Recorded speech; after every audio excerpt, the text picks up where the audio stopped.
Thank you, Board President Hill.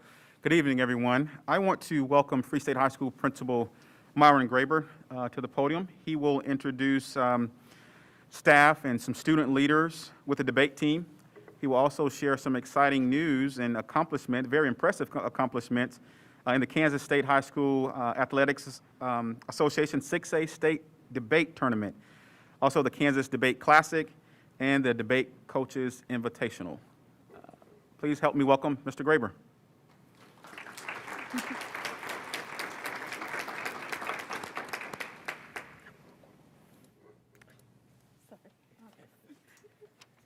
Thank you. I am Myron Graber, principal at Free State High School. Thank you for this opportunity to recognize the Free State debate team. I will introduce Michael Shelton here in a minute. He's one of our assistant coaches. Mr. Thompson could not be with us tonight. Just 10 days ago, they completed the state tournament, which was part of a very successful season again.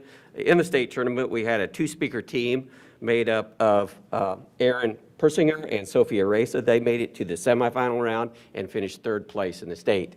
In the four-speaker tournament, Free State finished with a 14-2 record.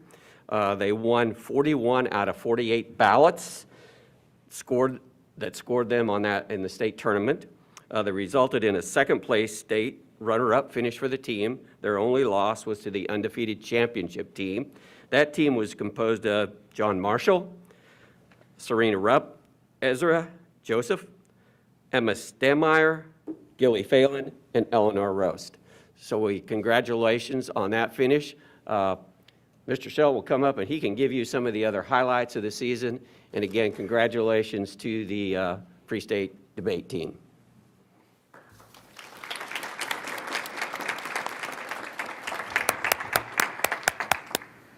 Thank you all so much.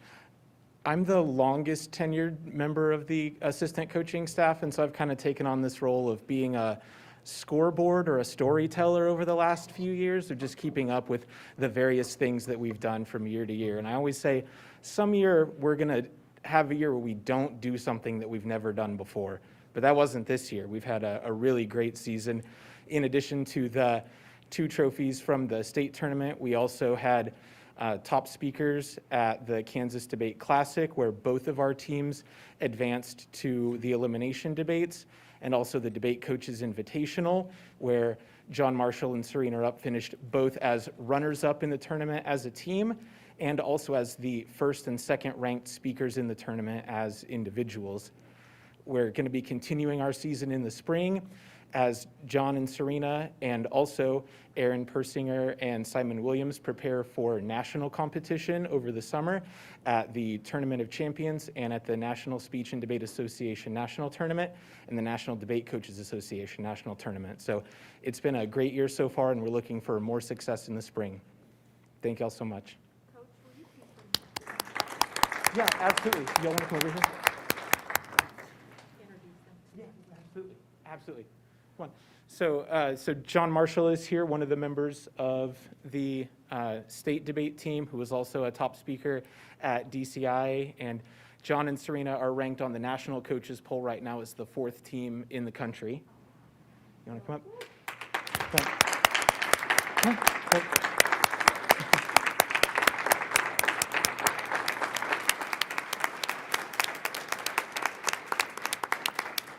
Casey Hunter and her partner Connor Brown competed in the 2-speaker portion of the state debate tournament and were recognized as elimination round competitors and advanced to the round of 16.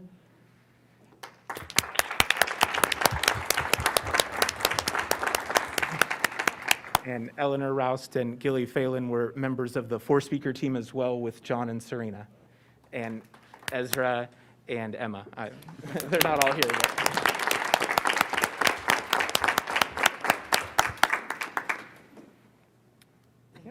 Thank you all again. Any questions for them?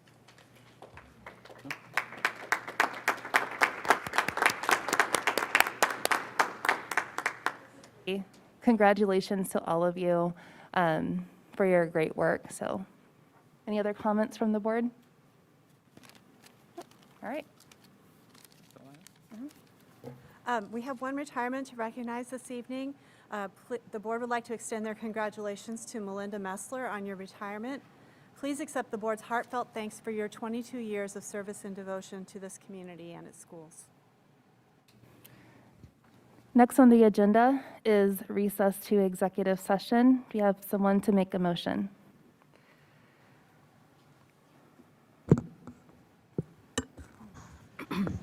I move that the board go into executive session to discuss the superintendent's evaluation pursuant to personnel matters of non-elected personnel, with Dr. Lewis invited to be present, and that the open meeting shall resume at 7:08 in the boardroom. Shannon, I second. Kimball, Yes. Kadu Blackwood, Emerson, Yes. Jones, Yes. Newsbaum, Yes. Smith, Hill. Motion passes 7-0.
the board is returning from executive session with no action to follow. Next is a report of the superintendent of schools, Dr. Lewis. Again, thank you, Board President Hill. Again, good evening, everyone. As we've shared with the board, our staff, and school families last week, the district has adopted the joint recommendations from KDHE and KSDE to pause contact tracing for 30 days while COVID transmission is widespread in our school and in our public spaces. Both state organizations will reevaluate these recommendations next month. The district continues to encourage all who are eligible to get vaccinated and get their booster shot. It is hugely important and vitally important for everyone in our school community to monitor themselves and their children daily for symptoms. And as we always share, please stay home if you are feeling ill and definitely get tested for the virus. The district also has adopted the Lawrence Douglas County Public Health's guidance and reduced the COVID-19 isolation period to 5 days. Students and staff must provide a negative COVID test on day 6 before returning to school. The Douglas County Commission last week extended its emergency public health order for countywide mask mandate. We're appreciative of them for doing that. It is in effect through February the 9th. The district continues to use layered mitigation strategies based on federal, state, and local health guidance to prevent further spread of the virus in our school community. Our goal remains the same, and that is to keep all of our students safe and also to keep them in school. We are monitoring our student and staff attendance as well as our substitute fill rates. These both or all hit low marks last week because of the COVID surge. And so I want to publicly acknowledge the outstanding work of all of our team members and our staff. And I will tell you the only reason that we were able to stay in school and continue serving our students while some other schools in our areas and across the state had to close their doors is truly because every available school and district staff member has helped whenever help is needed. And I sincerely appreciate our team effort to make sure that we can keep our students in school. While the budget is not on the school board's agenda tonight, the budget planning process is ongoing. The Boundary Advisory Committee will meet in this room this Wednesday from 4 to 6 p.m., and the Budget and Program Evaluation Committee will meet on Thursday from 4 to 6 p.m. Both groups will continue to examine and evaluate budget savings proposals and boundary scenarios. Both meetings will also be broadcast on our YouTube channel. And then I also wanted to address the American Rescue Plan Act, or the ARPA funds. We have been receiving, I think board members have been receiving as well, emails asking the district to apply for ARPA money that was just announced to be available through Douglas County. We are, Douglas County, they are requesting agencies to submit letters of interest. And so some may be assuming that we would automatically qualify or that we will be awarded these funds and that the timing of the award would be in time for us to not make other plans. You've been hearing about a January 31st deadline, and that deadline is not a grant application due date. Rather, it is a letter of interest. And so this letter is not required. The county is asking those that are interested to submit a letter of interest by that January 31st date. It is encouraged, like I said, to submit that letter. And so from those interest forms, the county commissioners will discuss the next steps and then how to disperse the money and for what. And so we believe that an application process will then follow that. And so when it comes to operating costs and salaries, especially adding salaries, there's a couple of questions that's on the form that I believe may not be in our favor. And so one of those questions is these funds, is the use of these funds sustainable? And so that's something that we would have to grapple with and answer. And then secondly, there's a question on the form that asks, have you received funds under CARES, ESSER, or et cetera? And so which we have, as you know, received both CARES and we have received ESSER funds. And our ESSER funds have been close to $20 million that we have to use on COVID-related functions there. And so we certainly can try, and we will, for any funds that's out there. But to rely on it to solve our situation in time and not continue to have a sustainable plan is not really different from past decisions when we had to rely heavily on cash balances to be that silver bullet. And so obviously we will certainly try for those funds. And then we still won't have addressed our operational efficiencies or our underutilized buildings. And so I also want to share structurally, our district has had some substantial operating inefficiencies. There have been several underutilized school buildings due to a pattern of declining enrollment that began prior to the pandemic. And also, if you think about, due to our current, what we know, our current declining birth rates in our county, it is predicted to continue beyond the immediate impacts of the pandemic over the next 1 to 2 years. And so, as you know, our enrollment is how we receive funding. So I definitely wanted to provide an update to the community around our actions as it relates to ARPA funds. And I violated every PowerPoint rule, but I want to share information. I'll kind of talk to some of what's on the screen. As you know, not only are we dealing with the 22nd month of this pandemic, we are obviously facing a critical budget shortage. And so this board is currently wrestling with balancing rising costs and greater needs. And so those rising costs are operational costs, insurance costs. We're trying to balance that with less funding. And so our budget planning process is similar to what you may go through in your home with your personal finances, just on a larger scale.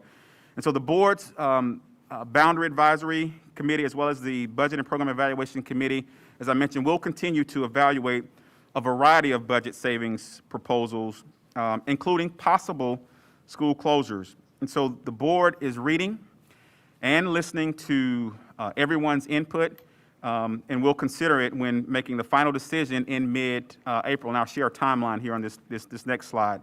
And so I want to share again, this is an ongoing process. No decisions have been made. And I will tell you, we are glad that our school families love their schools. As a matter of fact, I was being interviewed by the budget, LHS's budget, and I told them, quite frankly, I would be upset if I didn't have people outside sharing their concern, their frustration on some of these decisions. I would be upset if we didn't have a room full, especially when we're talking about school closures. And so this is not an accident. Public schools, as we know, are the heart of our communities. And so this is a place where we look for those next generation of doctors and engineers and writers. They're in that community and in those schools. And so what people love about the schools, it's not the buildings, it's not the roofs, it's not the walls, it's the people that's in those buildings, the staff, the families, and the students. And most importantly, it's those relationships that have been built among those individuals. Superintendents come and go, right? But what will remain is the community. And so we are taking that into consideration. Now, the number of school buildings versus the number of students in those buildings, this is a decades-long conversation. If you recall, many years ago, some of the schools were mentioned for closure. Between the fall of 2019 and this fall, as you know, our enrollment dropped about 597 full-time equivalents. You may see FTE, that's full-time equivalency. And so that's about the size of a middle school or 3 of our smallest elementary schools. And so the board is facing an estimated, and you hear 3.5, that range from 3.2 to could be $3.8 million budget deficit as a result of ongoing operations. And again, that includes utilities and insurance. And as you know, the board has shown interest, we've heard from the community, in finding more savings to address our strategic plan priorities, including improving student learning and support for our teachers and staff, and also addressing staff compensation, as well as replenishing our contingency reserve that's been lean for these past few years. And so as you think about where we are in terms of timeline, I wanted to just kind of share what's possible. And again, these are school closure deadlines if necessary. And so at the February 14th board meeting, we will get a resolution to publish. And so what that means is at that meeting, the board can say, administration, go forth with the public hearings on these schools. Could be one school, could be no schools, could be 2 schools. They will, the board will give us direction on public hearings. After that, we have to publish that on that February 18th and 25th date, have to publish it twice. We'll conduct the public hearings on or around March the 9th. The resolution will close on April the 11th. That's when the board will make the final decision. And then if RIF is possible, those are some dates there. And we shared these dates with our Budget and Program Evaluation Committee as well. So again, those are just school closure deadlines if necessary. So we are up against a timeline, and so I just wanted to make sure we share that publicly as well. I want to congratulate all of our students, staff, and community recipients of One Dream Dr. Martin Luther King Jr. Awards. The recipients included board member Carol Cadu Blackwood's father, Steve Cadu, who received the 2022 Dreamers Award for his community advocacy on behalf of Indigenous peoples. My thanks to the staff, students, and community partners, and most importantly, the planning committee, all that who were involved in planning a successful One Dream event. And also, I have to thank Derek Kwan and the amazing staff over at the Leeds Center for allowing us to be in such a beautiful venue to make this happen. A huge shout out to an individual sitting to my right, Wendo Komori, who is also our student board member for this evening, a member of our Superintendent Student Advisory Council. She did a phenomenal job serving as our Master of Ceremony. So thank you so much, Wendo, for what you have done as it relates to the One Dream ceremony as well. Thank you.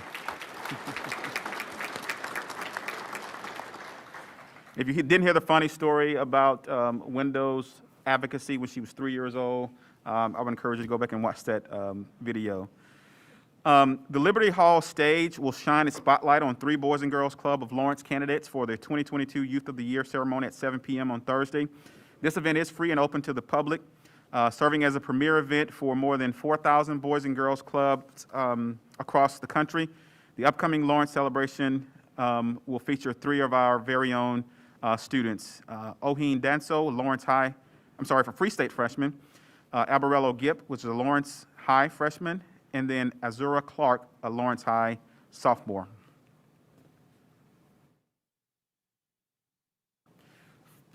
I think this is final, yes, okay.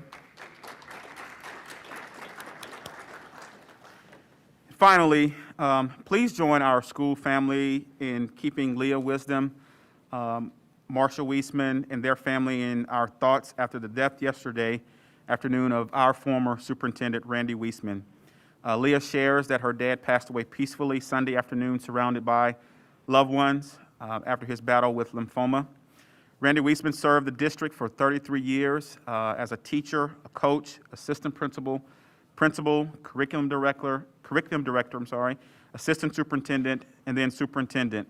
He retired in 2009 after serving 9 years as superintendent. Randy loved Lawrence Public Schools, and he meant so much to so many people in our school community, and we will certainly miss his presence. So if you don't mind, would you please join me in a moment of silence in his honor?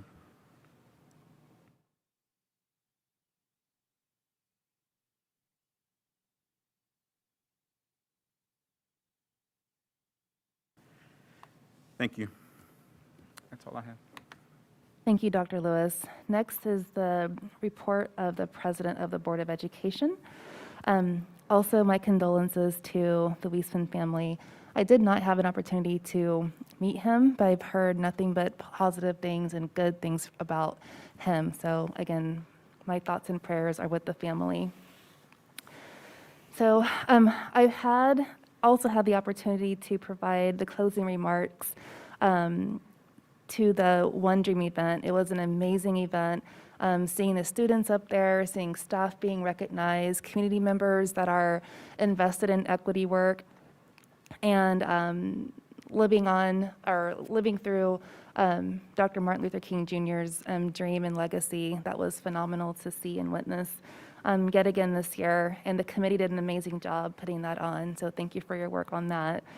I also attended the Budget Committee and the Boundary Committee meetings last week, and on January the 12th.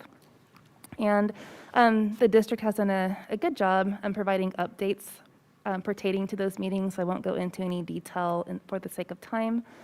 I have received several hundred emails over the course of the last few weeks, and I'm sure my board colleagues have received several emails as well. I am working through my emails and will respond as time permits. If you do not get a response from me, please know that I have noted your concerns on my running feedback list. So they have been noted and taken into account. I have spent quite a bit of time studying up on neighborhood versus consolidated schools, pros and cons of both models.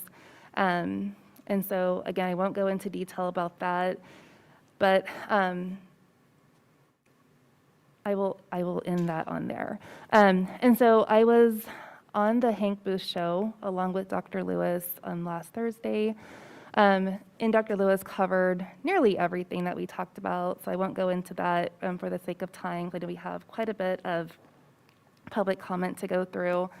And so we really reminded, so we went through the timeline, the budget, where we are, provided an overview on what the committee charges are, the Budget and Boundary Committee.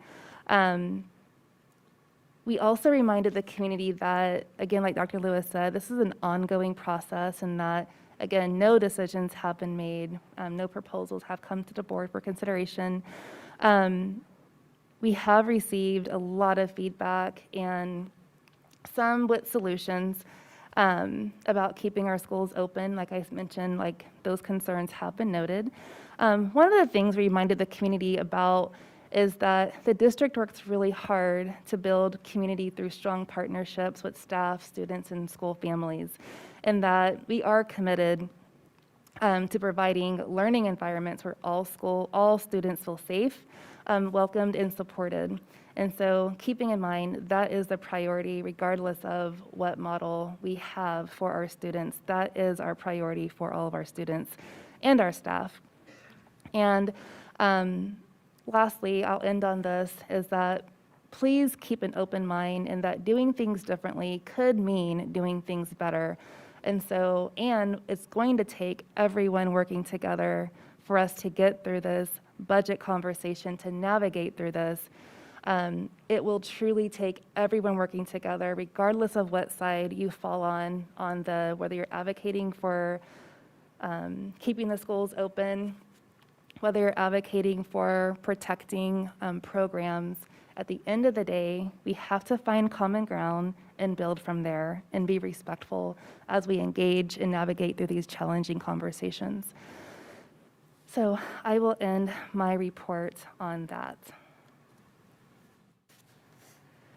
Next, we have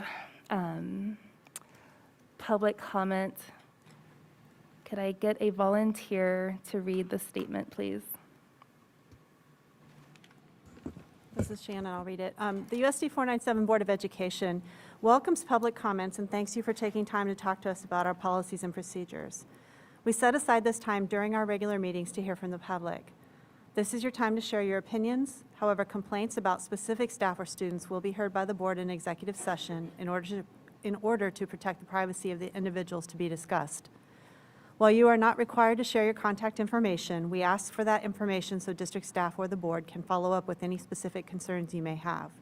The board president will invite comment on topics not included on the agenda at the beginning of each meeting. Comments relating to agenda items are welcomed after the board has had the opportunity to discuss the topic. Please limit comments to 3 minutes. Thank you, Shannon. Looks like we're doing virtual first. Is that correct? Okay. Is George available and ready to speak? Welcome, George. Hello, can you hear me? Yes. Good evening, Board of Directors. I want to make a couple quick comments. As everybody else in the audience, please keep our schools open. I will throw that in, but my main thing here is today, it's been brought to the attention of everybody that you're considering forming both agriculture classes into one. I think that is a very big mistake. You got two outstanding teachers. One of them would lose their job. You've got two outstanding FFA chapters. You got two outstanding programs at each school and plenty of attendance. I am a Lawrence High alumni from way back when, and the Jayhawk chapter of the FFA. It was a fantastic program. The last teacher we had kind of running the ground, Sherry Clevenger, has taken that thing and turned it around and made it fantastic. Laura Priest started the one at Free State, and it was fantastic. And Allison Gilmore stepped in and filled her shoes very well. Yes, I do farm. We live south of Lawrence. I'm a lifetimer in Douglas County, but it's more than plows and cows. There's so much out there these kids can get out of ag classes, whether it's plant genetics, animal genetics, computers. You know, John Deere and Case IH both have tractors, prototypes right now in their factories of tractors that drive themselves. The technology out there and computers and robotics and that sort of thing, it's like I said, it's above plows and cows. There's so much out there when it comes to seed and breeding and technology. We've come so far, and these kids have worked hard, and I'd like to see those programs stay separated because I think it'll destroy them, put them together.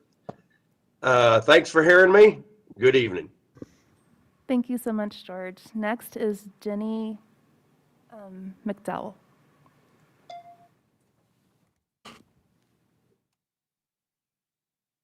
Is Jenny there? All right, we're going to move to Justin. Oh, I'm here. Sorry, they just unmuted me. Okay. Hello, my name is Jenny McDowell, and I'm a parent of a Woodlawn and Central student. Thank you for the opportunity for me to speak at tonight's meeting. The last-minute announcement to the public about closing neighborhood schools has shocked me, and I've shared my family's personal story with the board. I'm concerned about the emotional well-being of our students. The children of our district have been constantly impacted with change after change at an incredibly young age. They deserve stability and security, especially when it comes to their education. I know my family cannot stand another upheaval. I would like for the district and the board to consider other alternatives to consolidating schools. When looking at the line items that will be discussed later in this meeting, it is apparent that we're sinking funds into things that could be cut first or reduced. For instance, the district cut a check for $1 million to Apple in January. Additionally, things such as Thought Exchange could be cut from the budget before taking schools away from the most vulnerable parts of town. I'm concerned that there are a few ideas to cut administrative staff from the top down. Instead, you want to cut those who directly work with students. Unfortunately, it feels like the district administrators have a hidden agenda. School finance decisions do not happen overnight, and this has been a long time coming. So at the very least, I would love for administration and the board to at least admit to the public that they knew this could happen years before 2020. This was not a result of COVID. Schools on the east side have been a topic of discussion for closure even prior to this pandemic. I encourage the board to vote no on school closures, promote living wages for all, and to work with the community to find viable solutions to prevent this in the future. Otherwise, I fear that USD 497 will not be as great as it once was. Highly qualified teachers will leave, and the public will lose trust in the system. Families who have the means will leave the district for other opportunities, and I fear that this will further divide the inequities between the East and the West, bringing even more animosity if one school closes, but not another. These decisions are a community issue that extend far beyond those who are directly impacted. I believe that we can do better. Thank you for your time. Thank you, Jenny. Next is Justin.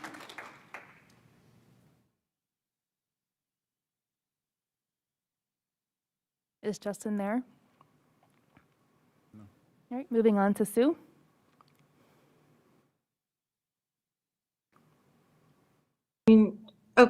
Okay, sorry. This is Susie Johannes, she, her, hers. I'm a parent of a Woodlawn student. I first want to thank our school board administrators, the teachers, the staff, and various committee members of USD 497. I know a lot of people who have more experience have dedicated their time and energy, and I want to express my humility and gratitude as I offer the following. I understand if you ask the boundary committee, they're going to draw boundaries. I understand if you ask the budget committee, they are going to cut the budget. But if you ask the students, the teachers, the staff, the families, so you'll learn the true impact. While the budget deficit is a district-wide issue, the closure scenarios either close or impact all 5 of Lawrence's remaining Title I schools, as the 6th Kennedy was already closed. I know you know this, but if you don't, Title I is a designation given to schools with a high percentage of children from low-income families. This provides federal funding either targeted to those children or for all children in the school. There's an argument where the term equal is interchanged with equity, where the support that the students in the schools are given, supports that has been identified as being needed and paid for in part by the federal government, shows that somehow these students are getting something extra, that their schools are the burden, that these are the schools we can't afford. There's a line drawn somewhere by someone, and it shows these are the ones that can pay for the deficit incurred by the entire district. And we are all supposed to accept that math, but that's not the entire equation. The intent is to cut the budget, but the impact is much more than that, and it will be felt by those with the least. We also have to know there is data that hasn't been presented, and there are values we can't quantify, and we have to know that there's a lot of hidden costs. The research that I've found says that the cost savings in consolidation is often overestimated.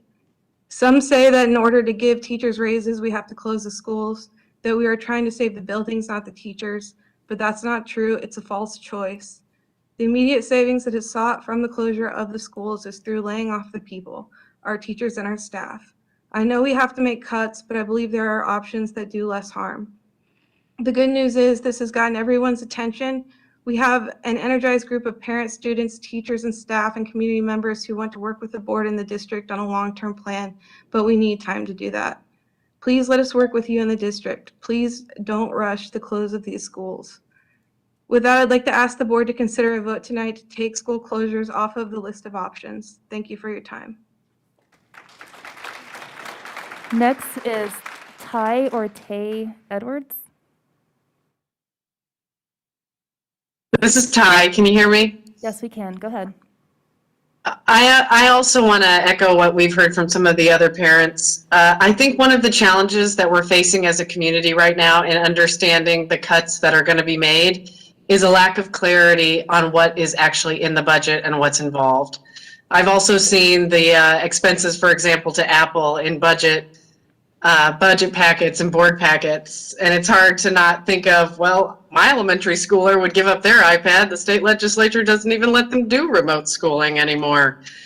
But what I think we need is for the board to do a budget exercise with the public.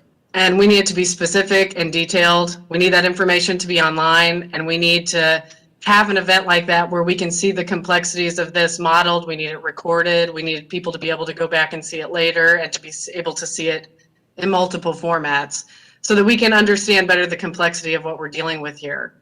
And if it's going to take time for us to do that, perhaps we need to do a budget cut that's 1 year while we study this and educate each other and make more long-term decisions in a following year. So we need assistance to help understand, and it would be helpful if we could have that because the harm done to our East Side families seems enormously inequitable. And if there's going to be massive pain, then it should be equally spread. And I'm a West Side family, and my kids go to a West Side school, and we're willing to bear some of that pain too. It shouldn't only be one part of town that faces this. Thank you.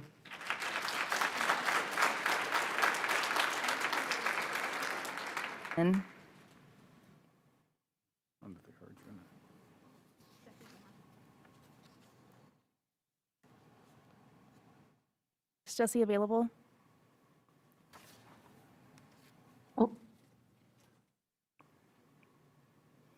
Are you able to hear me? Yes, we can. Go ahead. Okay, great. Thank you.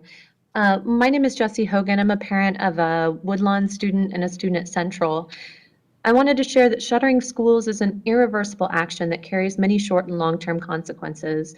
I'm asking you to follow best practice by providing more time, community input, and transparency prior to making any decisions regarding closing schools, and to choose other cost savings this year that will allow for this process to be followed.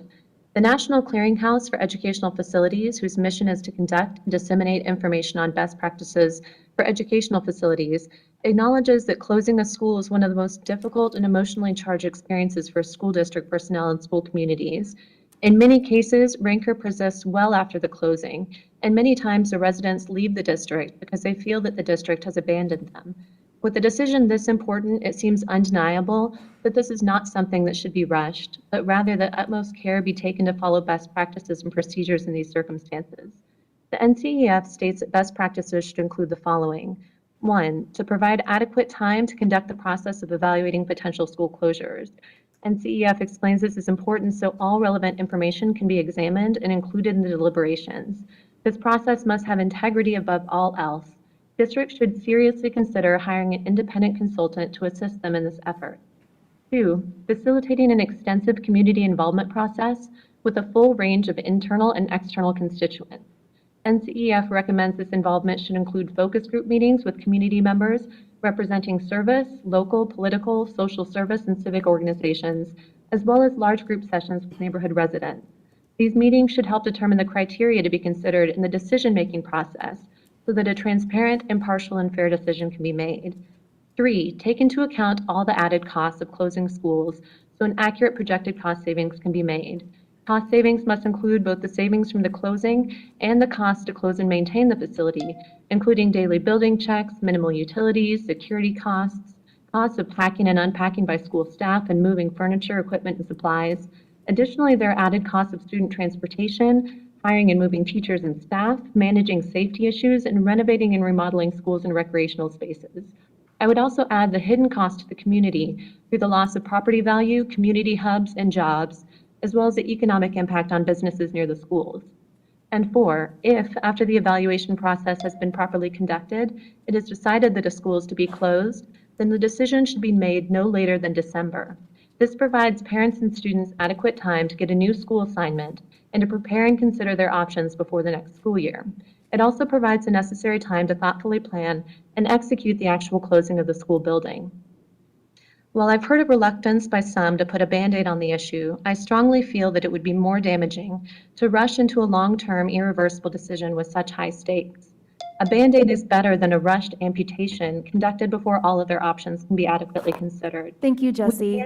Your 3 minutes have been expended. Thank you so much for coming to speak with us this evening. Next, we have Joe. Is Joe available online? No? Okay, we're going to move on to Ben Sherwood.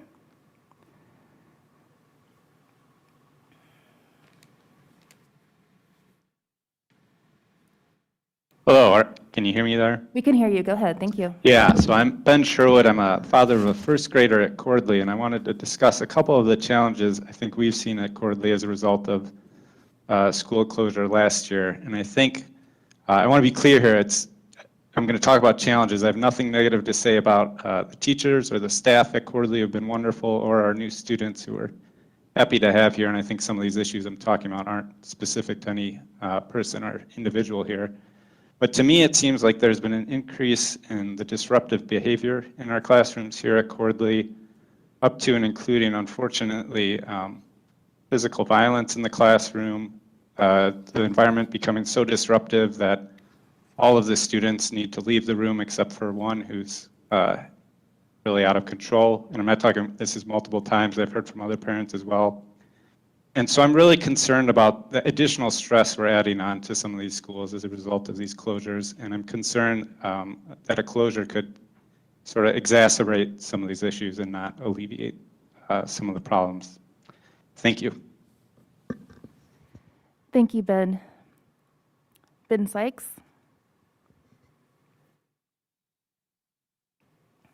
Can you hear me? We can hear you. Go ahead. Yeah, thank you. I've emailed information about my family situation. I currently have a third grader at New York Elementary and have 3 students that graduated from New York who went through Central, and 2 of which are still at LHS right now. I didn't want to speak to all those issues. I certainly agree with many of the eloquent proposals and information that others have spoken to. I wanted to speak specifically to the suitability or unsuitability of Central Middle as an elementary school. We live about a block away from there. I've had two middle schoolers that already went through. You know, it's a 100-year-old building. It was just remodeled extensively and expensively. It was over budget and behind schedule, and that was done so that it would be appropriate for 6th to 8th graders. I was a site council member there for 2 years.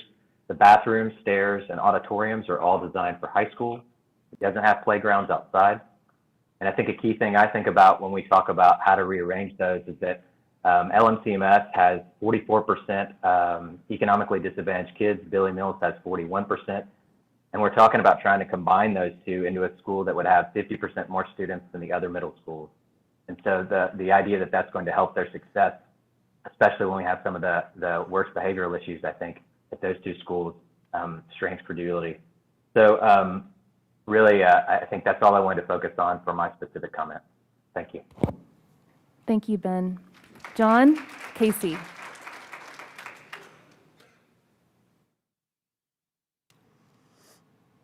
Hello. Hi. So I'm a father. One child in LVS and another who recently left LVS. I wanted to just address the plan to close schools in the district. I've been looking at the Kansas Open Government website for the past several days and crunching some numbers. And what I'm seeing out there is that we've been seeing operating cash drop off ever since the changes that Governor Brownback made to school financing, and that has not turned around. So I've been hearing a lot of discussion about enrollment drops driving this, and I'm wondering if this is really just the straw that broke the camel's back. Is this one-time fix of shuffling around with schools and closing schools actually going to solve the problem, or are we going to continue on this long decline that we've been on for the past, almost decade? What are we actually doing to address the long-term slide in operating cash? We've seen since 2017, we've seen the non-principal administrative staff almost double in size, and these are people with salaries over $100,000, and that's been coupled with an almost doubling in the total payroll in the same category in that time. We've seen a 50%, so our operating cash has dropped in half over that same period. That's $10 million less that we carry over for a year over year than we used to over that same period. So I'm concerned here that we're not matching the solution to the problem, that we're actually trying to solve a long-term problem with a short-term fix. And along with that, what I've been seeing in the enrollment data, it doesn't seem to bear out this idea that we've been seeing enrollment drops for a long time. Now, granted, I'm new to this, but if the enrollment drop is due to the pandemic, and then the enrollment rebounds once the pandemic clears up, at some point we're going to have to address elevated class sizes and other types of fallout. We're going to be doing things like trying to reopen closed schools and reverse retrofits and rehiring principals and teachers and support staff. I mean, I do technical interviews, and for software engineering, and conducting searches is a hugely time-consuming, very expensive process. So I think those are my comments. That's all I wanted to say. Thank you, John. Next is Samantha Anderson. Hear me? Yes. Hi, my name is Samantha, and I'm a Lawrence native. I graduated from Free State High School. I have a kindergartner at Broken Arrow Elementary School, and really my targeted concern, just for my short comment, is we live in rural Douglas County, so we are out by Lone Star Lake, and a lot of families out by us, their kids ride the bus, and some of these kids sit on the bus for 45 minutes, almost an hour on their way to Broken Arrow. And if some of these kids are moved over to Schwegler, I'm really concerned about how long some of these kids are going to be waiting, and curious if some of the shifting instead, of course, I would love to see Broken Arrow just not close, but I don't know if kids could be distributed a little bit differently instead of going farther into town. We're about 15 miles from Schwegler and about 8 from Sunflower. Maybe that would allow some of the Schwegler students to stay at their home base instead of having to shift those Schwegler kids over to Sunflower. But anyway, my main concern is just how the boundary would affect some of us that are outside of the city limits and our kids that have an incredibly long bus ride. And that's all I have. Thank you. Thank you, Samantha. Paul Stang. Kinsey. All right, we're going to move to in-person. Leah and Cole. We have a video. Okay.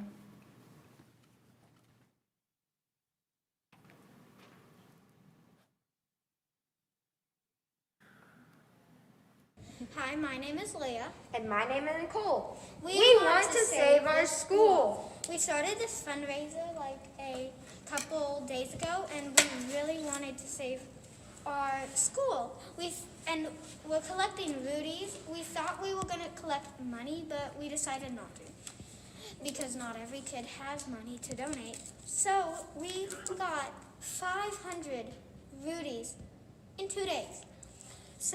And that truly just shows that a lot of kids want to save our school. So yeah, like a lot of kids want to save our school.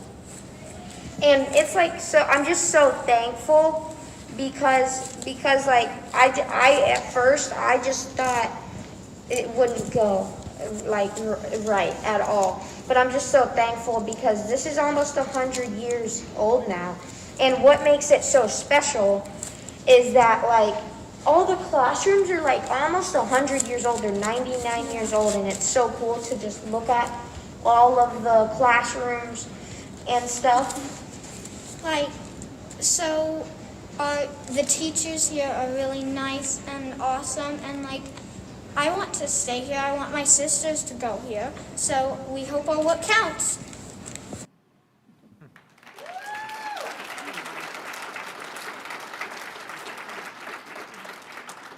In Cole. That was very inspiring. Eula Hereford.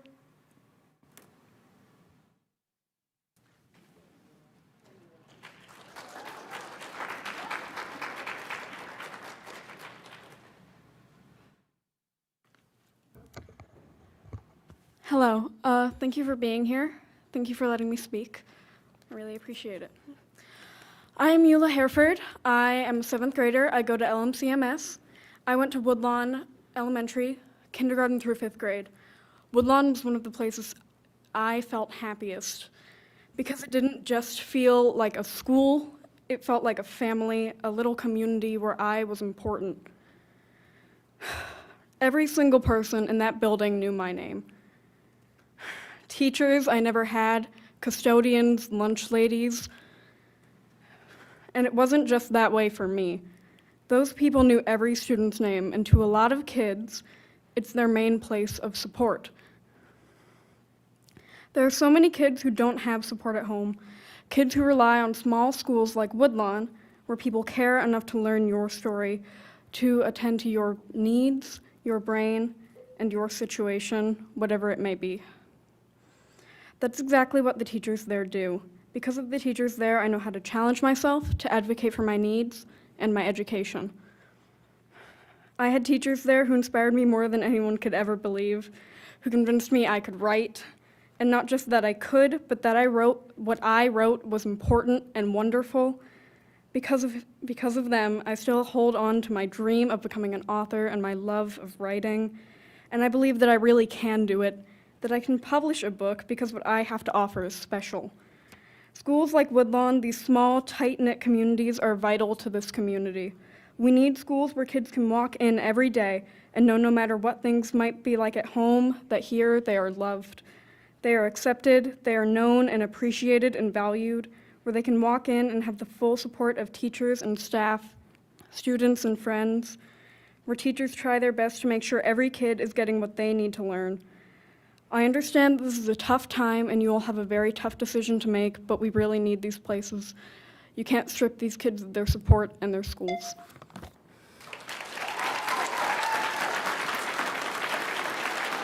Thank you, Eula. By the way, you are a great writer, so thank you for that. All right, next is Marin, my apologies on your name, mispronouncing it, Bradley.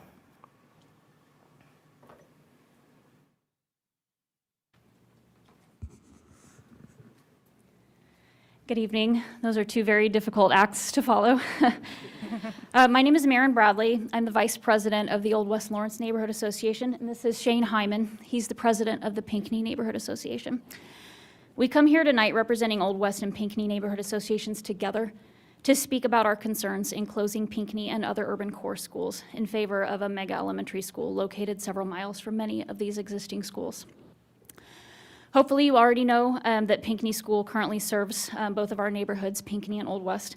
But what you may not realize is what our neighborhoods and city contribute back to this school, such as, firstly, Pinckney neighborhood hosts many campaigns to support both the school and families that attend the school, including a recent fall donation drive for the school and holiday collection to support families in dire need.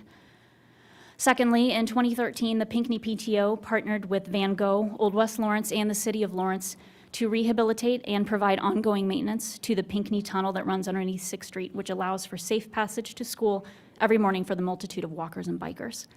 The tunnel actually features murals unique to the school's presence in our community, and if you haven't been through it, you should definitely give it a look. Thirdly, after school, parents and community members run the 100% volunteer Pinckney Pacers running program, which serves both as expanded access to fitness and to childcare, to which members of the Boys and Girls Club, including children bussed in from other schools, are also invited to attend. And finally, beginning last year, the city government has spent countless hours and dollars working with Old West to implement programs to improve pedestrian conditions throughout the neighborhood, to increase safety for our children who walk and bike to school, many of them without adults. The population of Pinckney School grew 13% from 2012 to 2018. This is not a neighborhood school in decline. This is a school completely renovated in 2018 with taxpayer money, ready to welcome next year what is seeming to be one of its largest kindergarten classes in the last decade or more. Included in the renovations were showers, clothes washing equipment, and a pantry to help address the needs of numerous low-income students that attend the school. Moving schools out of neighborhoods like ours and farther from the homes of families most in need of this type of hands-on support will leave them more at risk, impacting both the education of the children and the stability of the community. We welcome a discussion about what magnet, STEAM, fine arts, Montessori options can contribute, but the 6 weeks that we've been given to respond is not enough time to address these options, and you cannot shuttle the most vulnerable children in our community around to temporary solutions in the meantime. The short-term nature of this problem is not worth disposing of our core values, and we think you're vastly underestimating the short-term cost of making these changes anyway. We absolutely insist tonight that you do not close our urban schools. Thank you. Thank you for your comments. Next is Katie Prue. Katie, they're making their way here.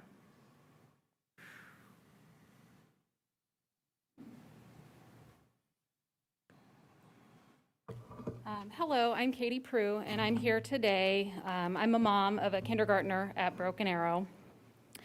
And I'm here because I want to speak up not just for my school. Obviously, it's pretty clear that that one's number one on the chopping block, but I want to speak for all of our neighborhood schools. I think it's most important that we take a pause and take time to think about. So many people have mentioned this evening that this decision is so hasty. It's a very short-term solution for or it's a long-term solution for a short-term problem. There has to be another way to take care of this budget gap. And I'm afraid that with the declining enrollment that you're stating, I know that a lot of folks have left because of COVID, but if we pull something like this, how is that going to increase our enrollment?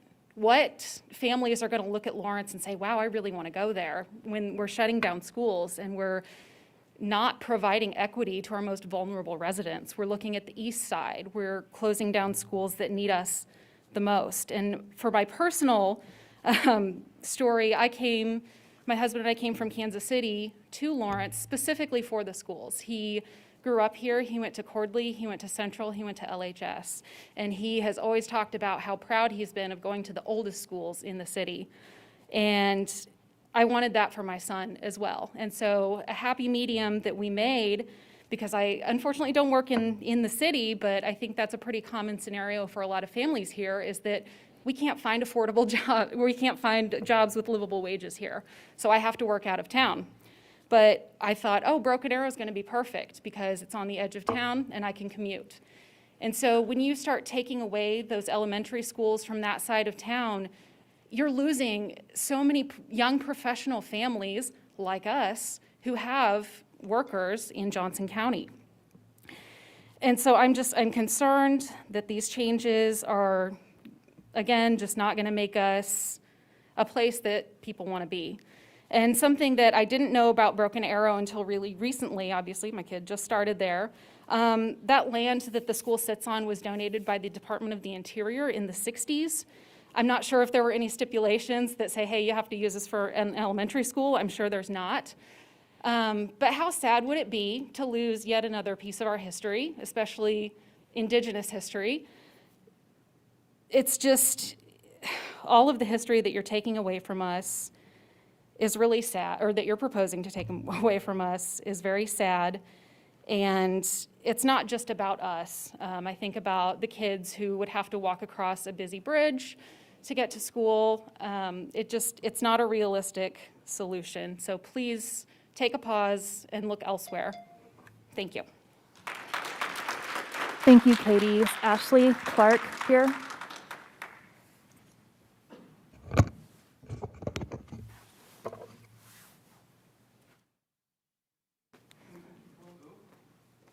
Ashley Clark.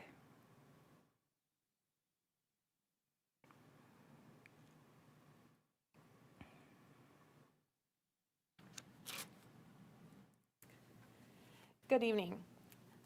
As you already stated, my name is Ashley Clark, and my kiddos attend school at Woodlawn and Liberty Memorial Central Middle School. I am speaking to you all today because I feel I may offer a unique perspective. Last year, our family made the decision to move from Shawnee and the Shawnee Mission Schools closer to my husband's job in Topeka. One of the most important factors for us in selecting a new home was the elementary school's special education department. When we found the property that we eventually purchased, we knew nothing about Lawrence schools. We spoke to friends and interviewed Principal Robertson, the principal at Woodlawn, multiple times and decided that Woodlawn would be a good fit for us. The two words that we continued to hear to describe Woodlawn were unique and special. Jessie assured us that none of the difficulties that our son had or the struggles that we had had in schools in the past worried her. She reassured us that we would work together to create a plan that would make Jameson successful at Woodlawn. We moved forward with the purchase of our property, toured Woodlawn, and were able to meet with Jessie, our son's teacher, and the special education department prior to school starting, so we had a solid plan on that first day. Once testing for Jameson began, I was in awe of the thoroughness and care being taken. Some of the tests I had never heard of and were never discussed at the Shawnee Mission Schools. The outcome of the testing and subsequent IEP has been very positive. The care that Jessie took during those meetings was unlike anything I had ever seen, and we had been through that process at previous schools. Our son is finally getting the help that he needs in reading and other areas, and to say that Woodlawn is unique and special does not even scratch the surface. Woodlawn is a school unlike any other, and to close it would not only harm the schools, but also Lawrence and the North Lawrence communities. Our family would not be in Lawrence if it was not for Woodlawn and its reputation. We would probably be in DeSoto instead. Our daughter attends LMCMS, and we moved her from a private school in Shawnee. We were very nervous about this transition, as we had not heard amazing things about Central. We have been pleasantly surprised, however, and are also advocating that you keep that school open. The curriculum and instruction that she has received and the teaching staff has been phenomenal. Having previously been at a private school, we are used to being very involved in the school and asking middle school students and parents to travel over 8 miles in one direction is essentially removing all parent involvement and further ostracizing our communities. In summary, I cannot speak for everyone here today, only for myself and my family, but I believe that closing any of the Lawrence schools is a permanent and final solution to a problem that was apparently caused by the pandemic. I believe we need to work together to find a solution to keep the doors to our schools open.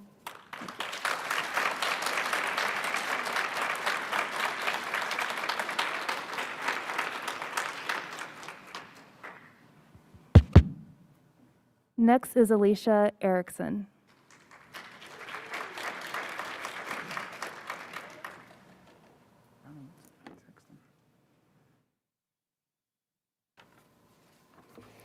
Hello, my name is Alicia Erickson, and I have 2 children at Woodlawn Elementary, and I'm also a member of the Save the Schools 497 group. I appreciate all the time you're taking. I know it takes a lot of hard work and a lot of passion to find the right path for our students, staff, families, and communities. We call on the board to vote no on proceeding with any school closures proposed. We call on the board to submit a letter of interest for Douglas County ARPA funds with the deadline of January 31st. To the comment about the timeline, they do have 10% set aside for emergency funds, so we request that in that letter they request emergency review so that these funds can be available as quickly as possible. These funds are allowable for general fund spending and an appropriate use of the intentions of these funds. They provide a bridge that gives the board and community time and space we all deserve to work together to find an equitable, viable, long-term solution. School closures are extreme and irreversible alterations to the very fabric of our communities. There is copious research showing the harms of academics, attendance, and social and emotional health to the students. Teachers' retention drop, and property value drops, just to name a few. Through detailed audits of expenditures and job positions, as well as a more accurate enrollment information when the pandemic wanes, we can find a solution that will serve the community for the long-term future. We will find a way working together to balance the budget without school closures or cuts to teachers and classified pay raises. School closures have been shown to be the Band-Aid, and we need a path that leads the district to financial health for decades to come. I would like to speak directly to the eligibility and appropriate use of the funds and whether it must be sustainable, and I am pulling directly from the Corona State and Local Fiscal Recovery Funds Interim Final Rule, Frequently Asked Questions, and I'm happy to email this out again if you'd like. On page 5, section 2.5, it highlights the eligibility as a response to the negative economic impacts on the pandemic. It said assistance to nonprofits includes, but is not limited to, loans or grants to mitigate financial hardships such as decline in revenue and support payroll and benefits costs. Page 13, section 3.8 says it gives recipients broad latitude to use funds for the provisions of government services to the extent of reduction in revenue, and specifically calls out that school and education services are eligible expenses within that. Thank you for taking the time to listen. I hope we can all work together moving forward and take that time we all deserve to find a true long-term solution for the whole community. Thank you.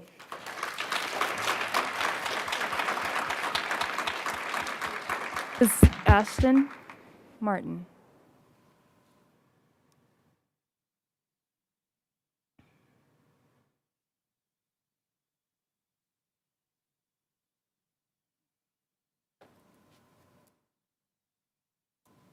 If I stay back here, does it count against my time?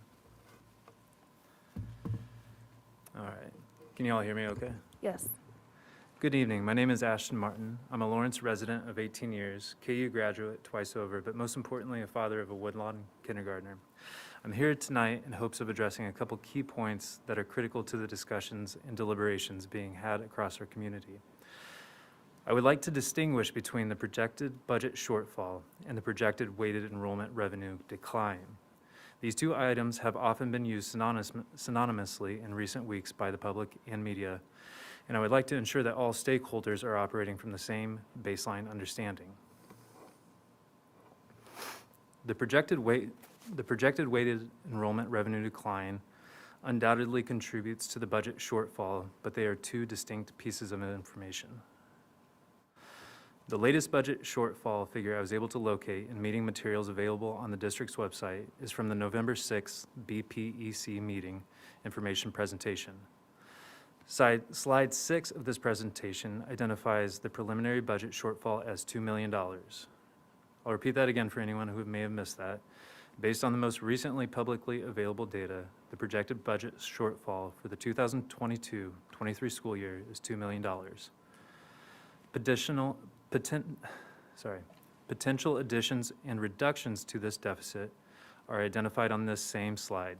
Of note, line items for an additional $300,000 for natural gas expenditures, insurance premium expenditures of $80,000, and last but definitely not least, a general fund transfer to the contingency fund. The contingency fund transfer is itemized at $795,000, or approximately 1% of the general fund legal max. I mentioned utility and premium rate increases as they are significant increases in expenditures that are relatively independent of the recent decline in enrollment. While fiscally prudent, the amounts budgeted are significantly higher than even a couple years ago.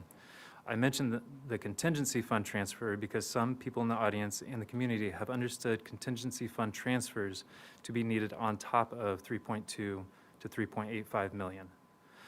Referencing the January 5th, 2022 BPEC meeting information presentation, slide 15, I quote, "The shortfall that has developed over time can in no way be addressed in a single year.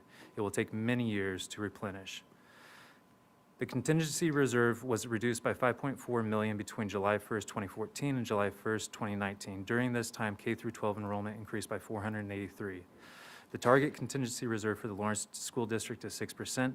The $795K transfer increases the fund from 1% to 2%. While it may be fiscally responsible to get to 6%, eventually it is not required by state statute, nor is it fiscally reasonable given our current circumstances. In summary, the projected shortfall, accounting for a decline in weighted enrollment revenue, amounts to $2 million, not $3 million, not 3.75. Thank you.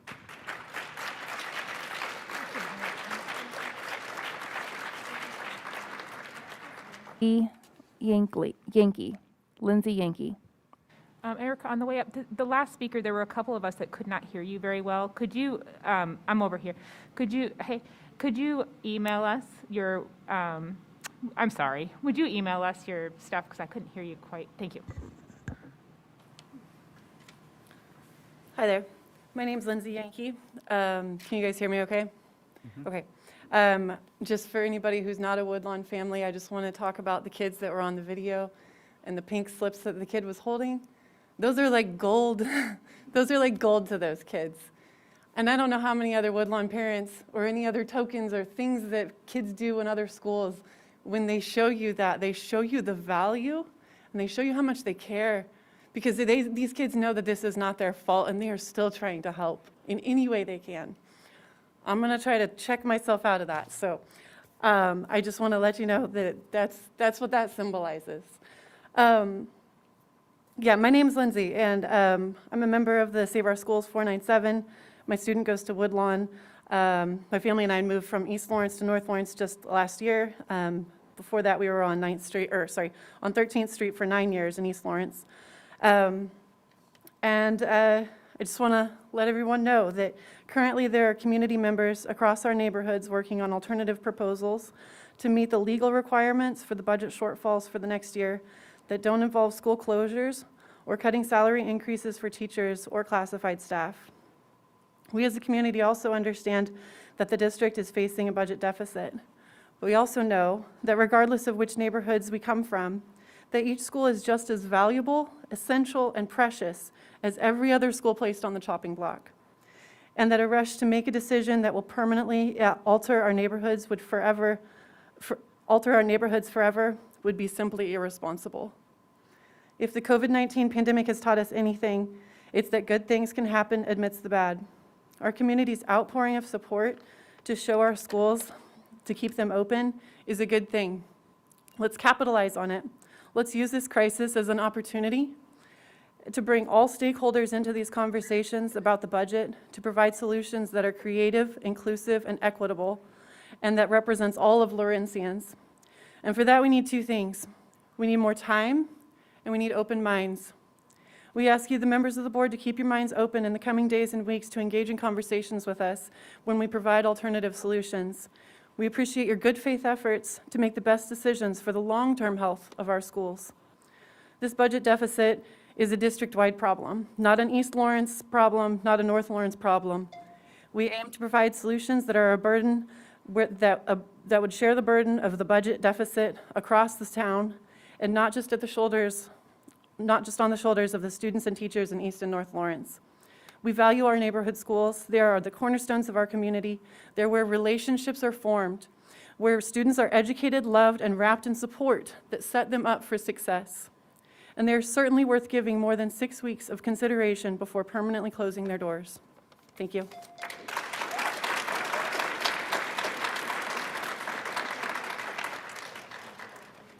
Rebecca Zarazan.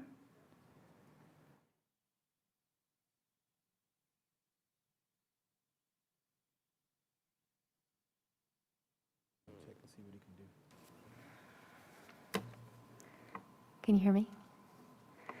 My name is Rebecca Zarazan Dunn.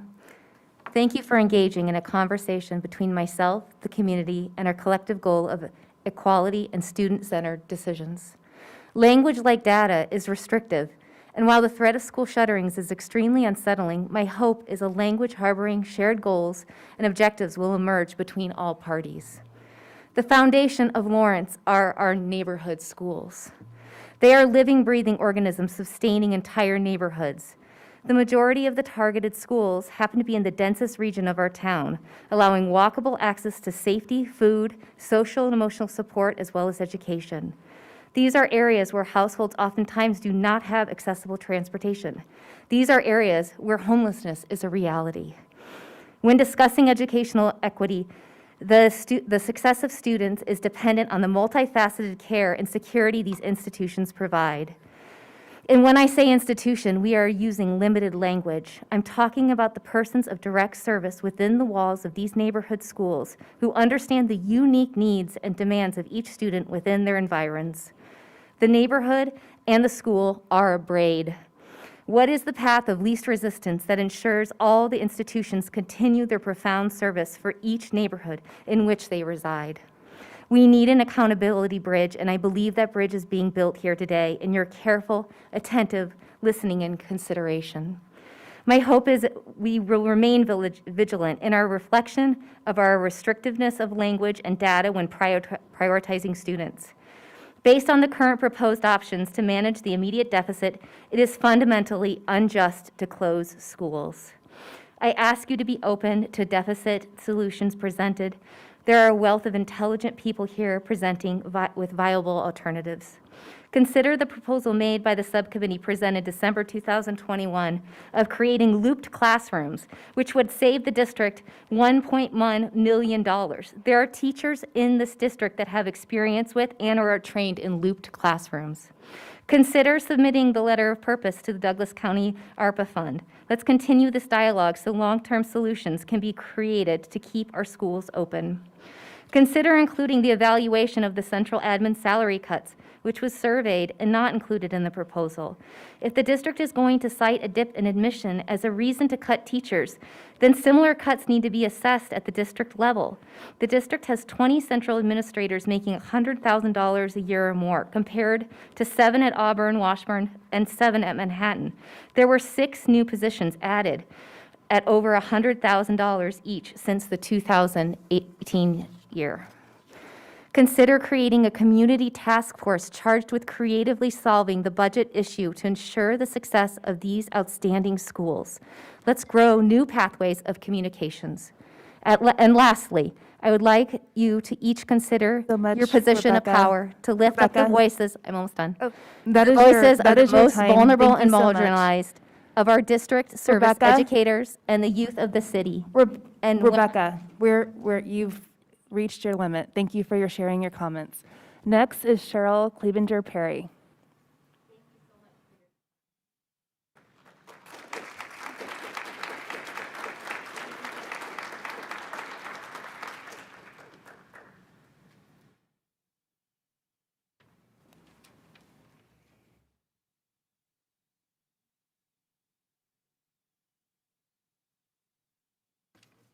Good evening. I'm Sherry Clevenger, ag teacher at Lawrence High School. I would like to read a letter from Guy Shoulders, KSDE Agriculture Education Program Consultant. He says on January 13th, 2022, I understand that due to budget issues, USD 497 may lose one of its agriculture education programs. I certainly am aware of the financial issues facing the district, and it is my hope that the agriculture education program can remain in both high schools. Below are some factors may be pertinent in that decision-making process. At 40%, agriculture is the largest employer in the world. Currently, over 11,500 agricultural education students are members of the FFA, making it the largest career and technical student organization in Kansas and in the nation. Nationally, there are nearly 750,000 members. Agriculture education programs are in high demand, with more than 30 new programs added in schools across the state within the last 5 years. This does not include the 5 schools that will start a new program or add an additional teacher in 2022 through 2023. Approved agricultural education programs are eligible for weighted funding for students enrolled in courses at the technical or application level within a pathway. The supplemental funding could be a $40,000 to $50,000 additional depending on enrollment. Agricultural education programs are built around a 3-circle model that includes systematic instruction in the agricultural classroom and laboratory, work-based learning through supervised agricultural experiences, and leadership, career readiness, and social-emotional growth through participation in the FFA. Studies have shown that students participating in the FFA have better grades, higher ACT scores, and are more likely to continue their education after high school when compared to peers that are not FFA members. It is my understanding that USD 497 has been making strides to improve the agriculture education program, and I would hate to see those gains erased. I would urge the district to consider other means to resolve the budgetary issues. Please feel free to have stakeholders reach out to me for additional information or questions they may have. You may contact Mr. Shoulders at 785-296-3956. Thank you.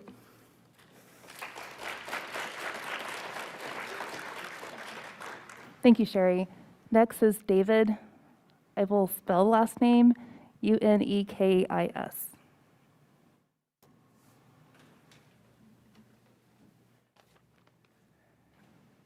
It is Unikis. It is a unique last name. I have lived in Kansas, in Lawrence all my adult life. My daughter had passed through all the schools. I have nieces in a couple of public schools.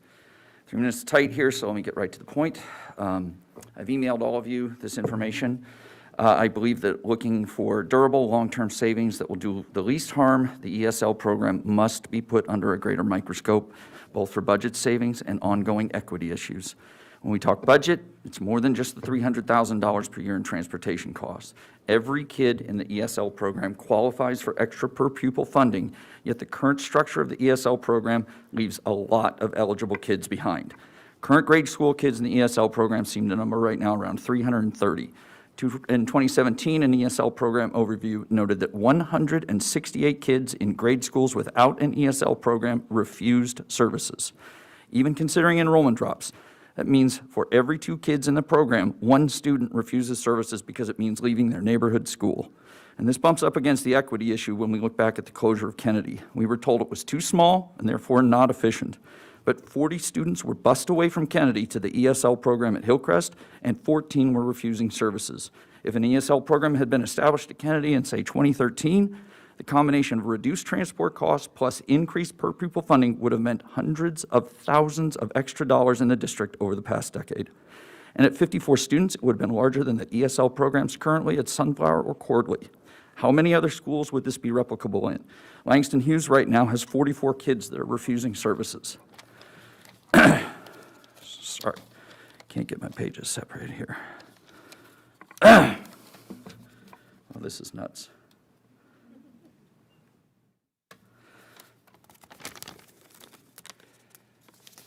Okay. Finally, there's evidence that ESL teaching techniques are beneficial for any student that comes to school behind or deficient in language skills, as many in the low SES population are, which means by not looking to increase this program district-wide, and especially in our low SES schools, we are leaving educational opportunity on the table. And why is that? Why are we clinging to a model designed for what the district looked like over 30 years ago?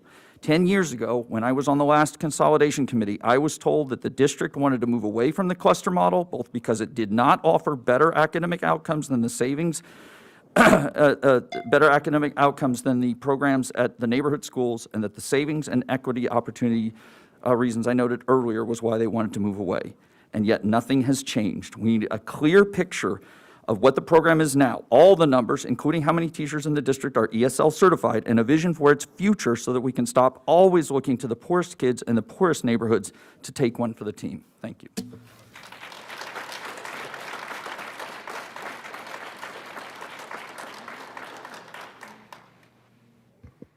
Thank you, David. KT Walsh.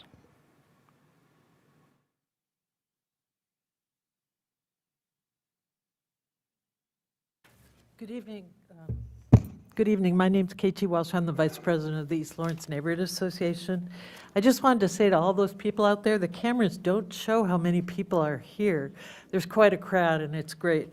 There were at least 150 people at the rally outside, so I just wanted to say that. I've lived here 45 years, and this is the 4th time it's been proposed to close New York Elementary. It's a little hard not to take it personally. We join with the other schools in asking you to look at other alternatives. But what I really want to talk about is the COVID funds, because I think you already are acquainted with them and may have read the frequently asked questions on the Douglas County website. But it covers nurses, nurses' aides, it covers medical staff assigned to schools, and part of why I'm telling you this is also for the community's benefit, because when you request those funds, we will all have to go before the county commissioners and ask them to grant those funds. And we have a county commissioner here tonight, Patrick Kelly. So these are the people that we'll have to talk to and email and call. So those funds are available for addressing educational disparities exacerbated by COVID-19, including early learning services, increasing resources for high-poverty school districts, educational services like tutoring or after-school programs, supports for students' social, emotional, and mental health needs. It also offers funding for school-based social emotional support and other mental health services, and we need funding for all of these things. Lastly, I would like to say that on the last round of COVID funding, Lawrence Memorial requested funding to give bonuses to employees, and it would be wonderful, especially for our paras who do not make a living wage, if a piece of this could be for a bonus for those employees. Thanks so much.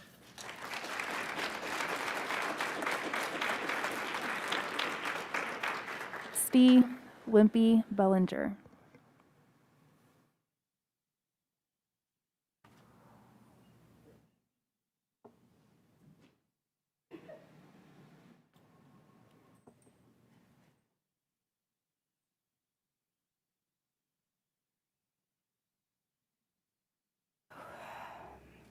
Good evening, members of the board and community members. As mentioned, my name is Christy Wimpy Bellinger. I am a lifelong Douglas County resident and a third-generation alumni of this school district. I'm currently raising the 4th. I am a graduate of Lawrence High School, a product of the Lawrence High FFA chapter. I began my school career at Wakarusa Valley Elementary School in 1989. Wakarusa exemplified the definition of community school. To this day, I can name every administrator, principal, and teacher that I had while in attendance. I recall fond memories of campouts, holiday lunches, talent shows, holiday parades, carnivals, and more. But moreover, I recall the comfort and the security of being at a community school, not only close to home, but with my peers, other rural youth and adults who understood our way of life and celebrated it. When talking with other Wakarusa Valley alum, we recount how special our time was there and how fortunate we are to have had this foundation for our education. Rural students do not have the opportunity for walkability for schools. Children like mine are bused over 3 hours a day to and from school, 15 hours a week.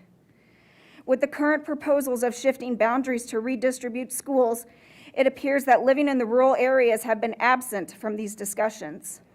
While I grant that the majority of the enrollment in this district is within the city limits, those that are rural are the minority. These children are still a part of this district and should be accounted for. Of the student population of Broken Arrow, 30% live in the rural areas. Personally, we live in the small community of Clinton on the west side of the lake. I ask that rather than shift our children farther into town, that we look at schools closer and shift our numbers accordingly. Please know that while I do not envy the position that the board is in, and while I speak to my personal situation, I am in solidarity with those that reject the proposed closures and ask that you not make these decisions in haste.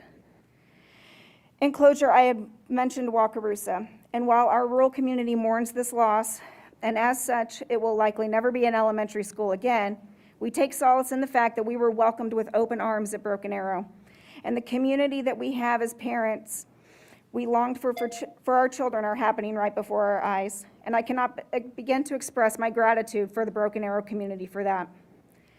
But thinking back to Wakarusa, I think back to one of the most prominent memories etched in my mind. It was the beginning day of my 6th grade school year in 1992. Standing in front of the main entrance was Ernest Coleman, our beloved principal, smiling and waving and ready to greet us. Moments later, Ernest collapsed and died in front of our school. Traumatic, yes, and it was a traumatic start to the school year, no doubt, but endearing and poignant. You see, Mr. Coleman's favorite place in the world was in front of that school in the morning greeting us kids. He died doing what he loved. Christine. Shouldn't we all be so lucky? Thank you for sharing your thoughts with us. We really appreciate that. I wasn't complete, but I will email you. Thank you so much for your time. Yes, please email us. Thank you. Next is Christine Metz.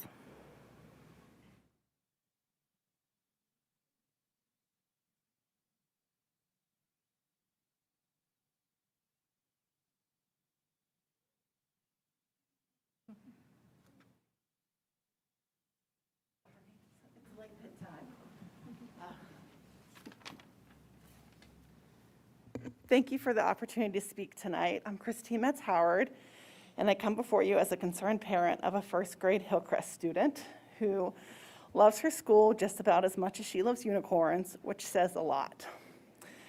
Specifically, I want to address the issue of enrollment. Over the past few months, the school district has tied the budget shortfall to steep enrollment declines in 2020 and 2021. While I understand that we are facing a budget crisis because of declining enrollment, the truth is that with the upheaval from the past 2 pandemic years, none of us know what enrollment will look like in a post-COVID context. Therefore, I think it would be short-sighted to solve this budget problem with the permanent solution of closing our small neighborhood schools, a decision that will cause irreversible damage to our students and communities. Since our last community conversation around closing schools in 2012, our elementary school enrollment has not declined.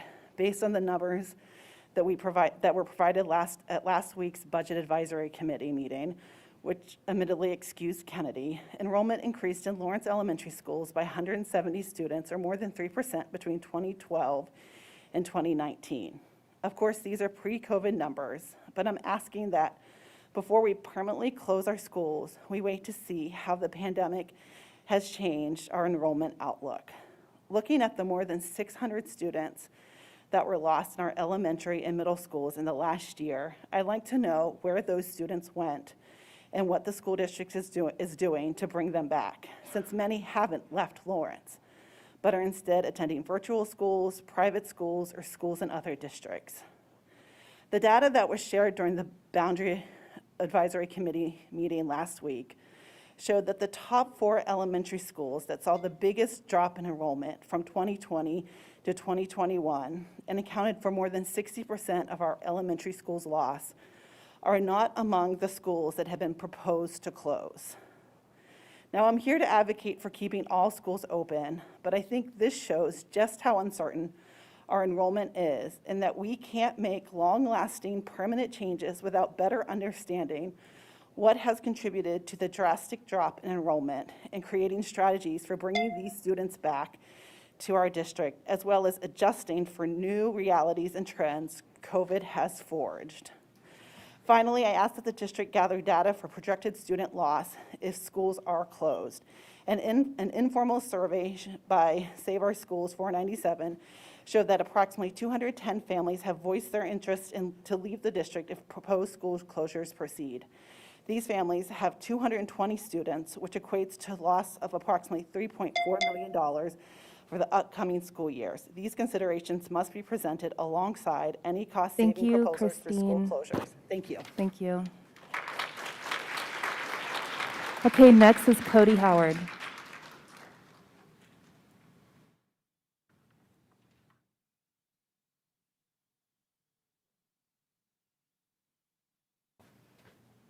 I'll be brief because it's bedtime.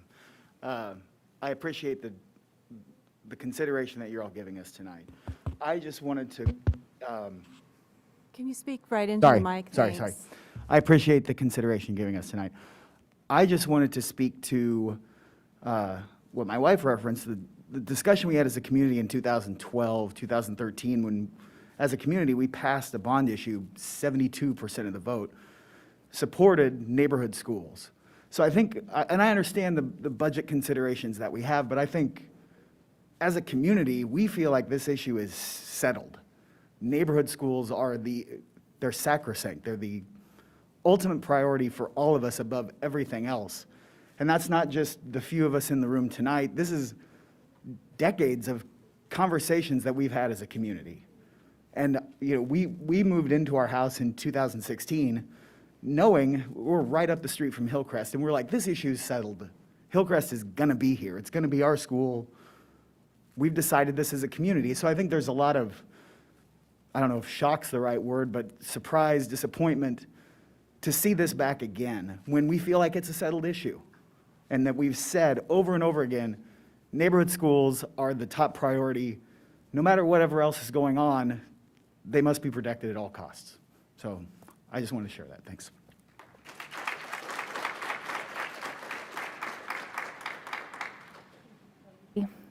Amanda Jolly.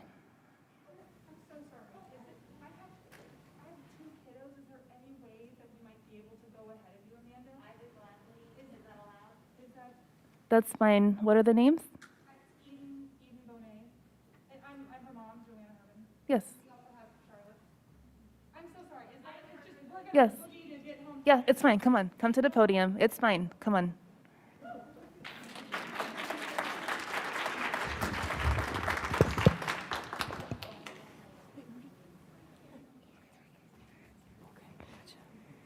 Hi, my name is Eden, and I'm in 5th grade. Me and my 2 other siblings have been at New York Elementary all 6 years, including kindergarten. I live 4 blocks away from Central Middle School. New York Elementary is very inclusive and open. I feel nice, good, and safe at school. I have loved all of my teachers and friends at New York. I'm scared about being around so many new students at a bigger middle school where I would have fewer of my New York friends around me. Please don't close these schools. Please don't upset our lives any more than they have already been by COVID. I had a rough 4th grade, and I don't want to go through that again.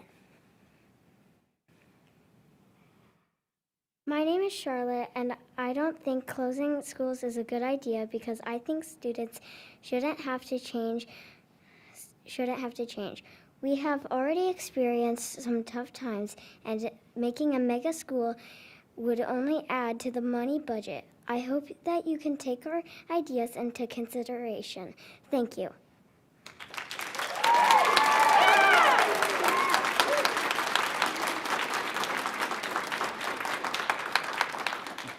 Thank you both for your comments. It was very, very brave of you. Cell phone for me. Yes. So now, Amanda Jolly.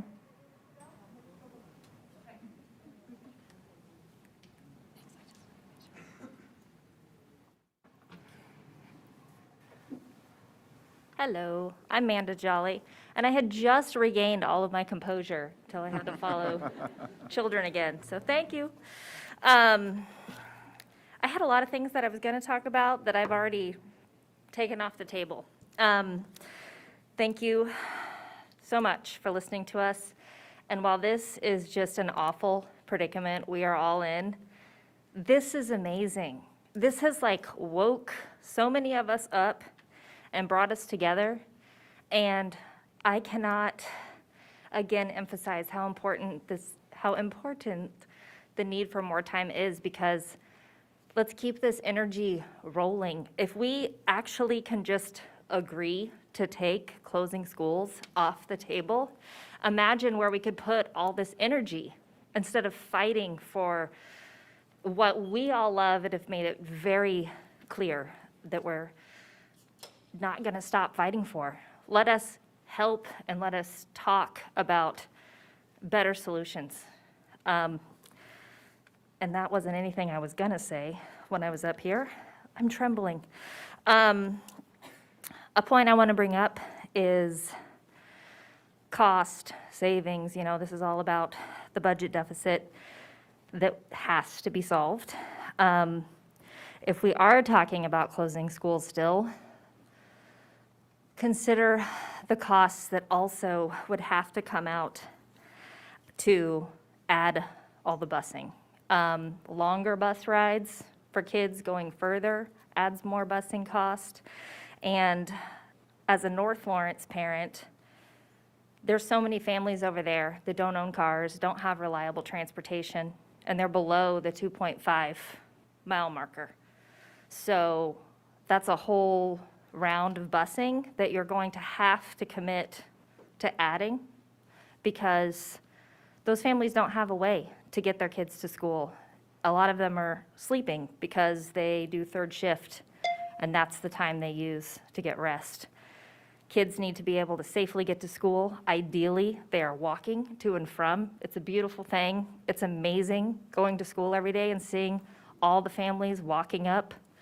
My kids don't get up early enough, so I envy that, but we still get there and communicate with all these people out in the schoolyard every day. It's beautiful. Please do not close our schools, and let's spend our energy differently and solve this problem together. Please. Thank you.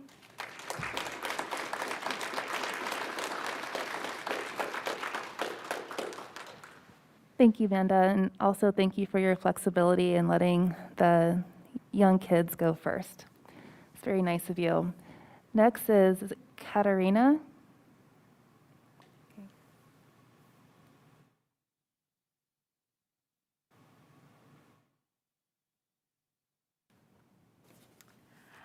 Hi, thank you for taking the time to listen to me. My name is Katarina Ben-Alcázar, and I have two fourth graders at Pinckney Elementary. What I would like to bring to the attention of the school board and the district administration that is perhaps a little bit unique to what we've heard so far, but I know not unique to families in general. Both of my kids have IEPs. Both of them are in special education. One of them in particular has quite a few accommodations that are required by federal law to be met on his IEP, including, but not limited to, full-time one-on-one para support, which in some years has not always been able to be met. So with that in mind, I have a personal vested interest in making everybody understand that I have profound concerns that these school consolidations are going to result in fewer met IEP needs. When we consolidate schools, what we're really talking about is consolidating staff. And when we consolidate staff, we are messing with student success. And our special ed students are at the highest risk for victimization and for lower academic success. Not limited to academic success, however, is also the increased rate of mental health issues, which we know is at an all-time high these days with the COVID closures and with all the stress with that. My son Benjamin is already telling me that he feels depressed every time he hears the news on the radio, which again, not the fault of anybody in this room, but when we talk about taking him away from the familiar space he's been at since kindergarten, where he loves to go and see his teachers, the SPED team at Pinckney is second to none. And when we're talking about consolidating these programs, we are talking about asking these SPED teachers to take on an even greater caseload. They are overworked, they are underpaid, and I reject the notion that school closures and teacher raises are somehow have to be intrinsically linked. There's a poster on the window over there. It says, must do number 5, foreground social and emotional learning. Let us not forget. I think that is a great point. And if we're going to do right by that poster over there, school closures is in direct opposition to that. Thank you for your time.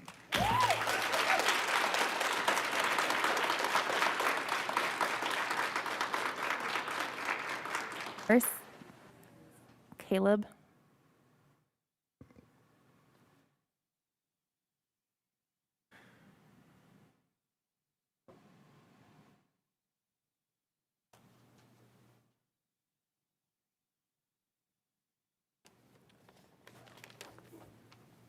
Hello, I'm Caleb Morse. I'm here to speak on behalf of the New York Elementary School Site Council and PTA. We sent a letter to the board last night regarding the budget crisis and specifically the proposed school closure scenarios under discussion. Caleb, I'm sorry, I want to be sure that we can hear you. Can you just be a little closer to the mic, Sorry, please? yeah, Thank how's you. that? Is that better? That's better. Sorry, Thank you. I can hear me very well. And I just want to summarize our points again. I would point out that our letter is much more detailed, and I would ask you to take a look at it when you have time. I'd also like to say that there have been a lot of really good testimony here tonight, and actually a lot of really good data that I hope everyone is considering. We'd like to acknowledge the board. We understand that these decisions are going to be extremely hard for you. We really appreciate your dedication to this work and the thoughtful consideration that you're going to give to all the proposals put forth. Our requests are as follows. 1, make the minimum budget cut requirements this year, and then investigate longer-term solutions if necessary, and we don't think there are the irreversible actions such as school closure in the subsequent year. Specifically, cut from the budget only enough to meet the present $3.5 million shortfall, plus enough money to raise all support staff salaries to $15 per hour. We understand that many district staff, including teachers, are overdue raises. The district should create a firm 3-year plan to raise compensations to levels of surrounding districts, and perhaps also consider other ways of compensating teachers for their time. 2, we would support as an acceptable approach to the present crisis options outlined under the 01A and 01B options in the last BPEC report. The savings realized there would make a significant contribution to filling the shortfall. They are also reversible should the enrollment numbers improve next fall. And most importantly, our teachers believe that combining classes or changing thresholds is preferable to school closure. We urge you to allow building level administrators the maximum flexibility in meeting challenges those solutions present. And to address the remainder of the shortfall, we ask that the board examine options, including some that are not on the table as of today. 3, following on this, we note that combined classrooms resulting from some of the BPEC proposals are consistent with the Montessori approach, which the district has already indicated may be implemented at New York. While we are cautiously optimistic about this, the district should clarify its proposal. To date, few details of the proposal have been communicated to the stakeholders. For any decision to close the school should come only after completion of a district-wide long-term plan for facilities, which gathers input from all affected stakeholders. Preliminary to initiation of the planning process, we urge the board to complete a comprehensive boundary analysis, which should have been undertaken following the approval of the 2013 bond. And finally, we ask that the district should use the equity tool under development to build a plan for dealing with the budget crisis rather than create scenarios for dealing with the crisis and then consider how they align with the tool. Thank you, Caleb. Thank you. Appreciate it.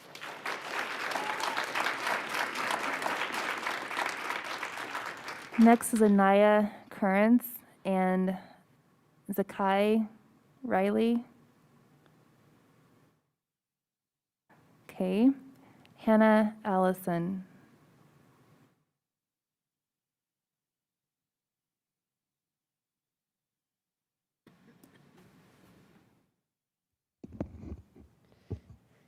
My name is Hannah Allison, and I'm the president of our Union of Classified Staff. We are a union made up of hourly staff in the district, custodians, paraeducators, secretaries, food service workers, and more. And as the board knows, hundreds of our classified staff make between $11 and $13 an hour. Many of our classified staff work 2 or 3 additional jobs and rely on public assistance, and some have even experienced homelessness while working for the district. And due to our incredibly low wages, we have worked through the pandemic while incredibly short-staffed. Our members, as you also know, are also parents of children in the district. They are parents of children in East Side schools, and our members work in East Side schools. So we stand united with fellow parents, students, and community members in opposing school closures. We continue to believe that we are being offered a false choice. Proposing school closures as the best option to solving our budget problems pits our most marginalized communities against one another, our East Side students, families, and schools, and our low-paid classified staff. But we will stand united in fighting to keep all schools open and to provide the raises needed to get our classified staff to a living wage and to adequately pay our teachers. We call on the school board and district administration to find alternative ways to address the budget crisis and get all of our classified staff to a living wage besides closing our schools.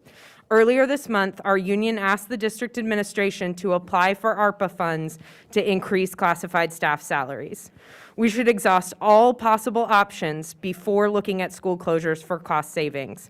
We should be looking at the solutions that will cause the least harm to our students and the community. We believe every student should have the opportunity to learn, grow, and thrive, and we will continue to fight for the schools our students deserve.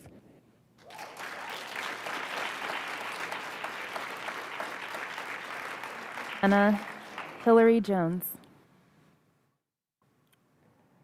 Carl Burris. Matt Armstrong. Kirby Every. Okay, that concludes public comment for this evening.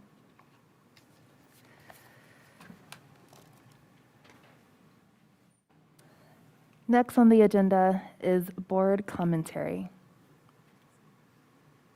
Thank you, Erica.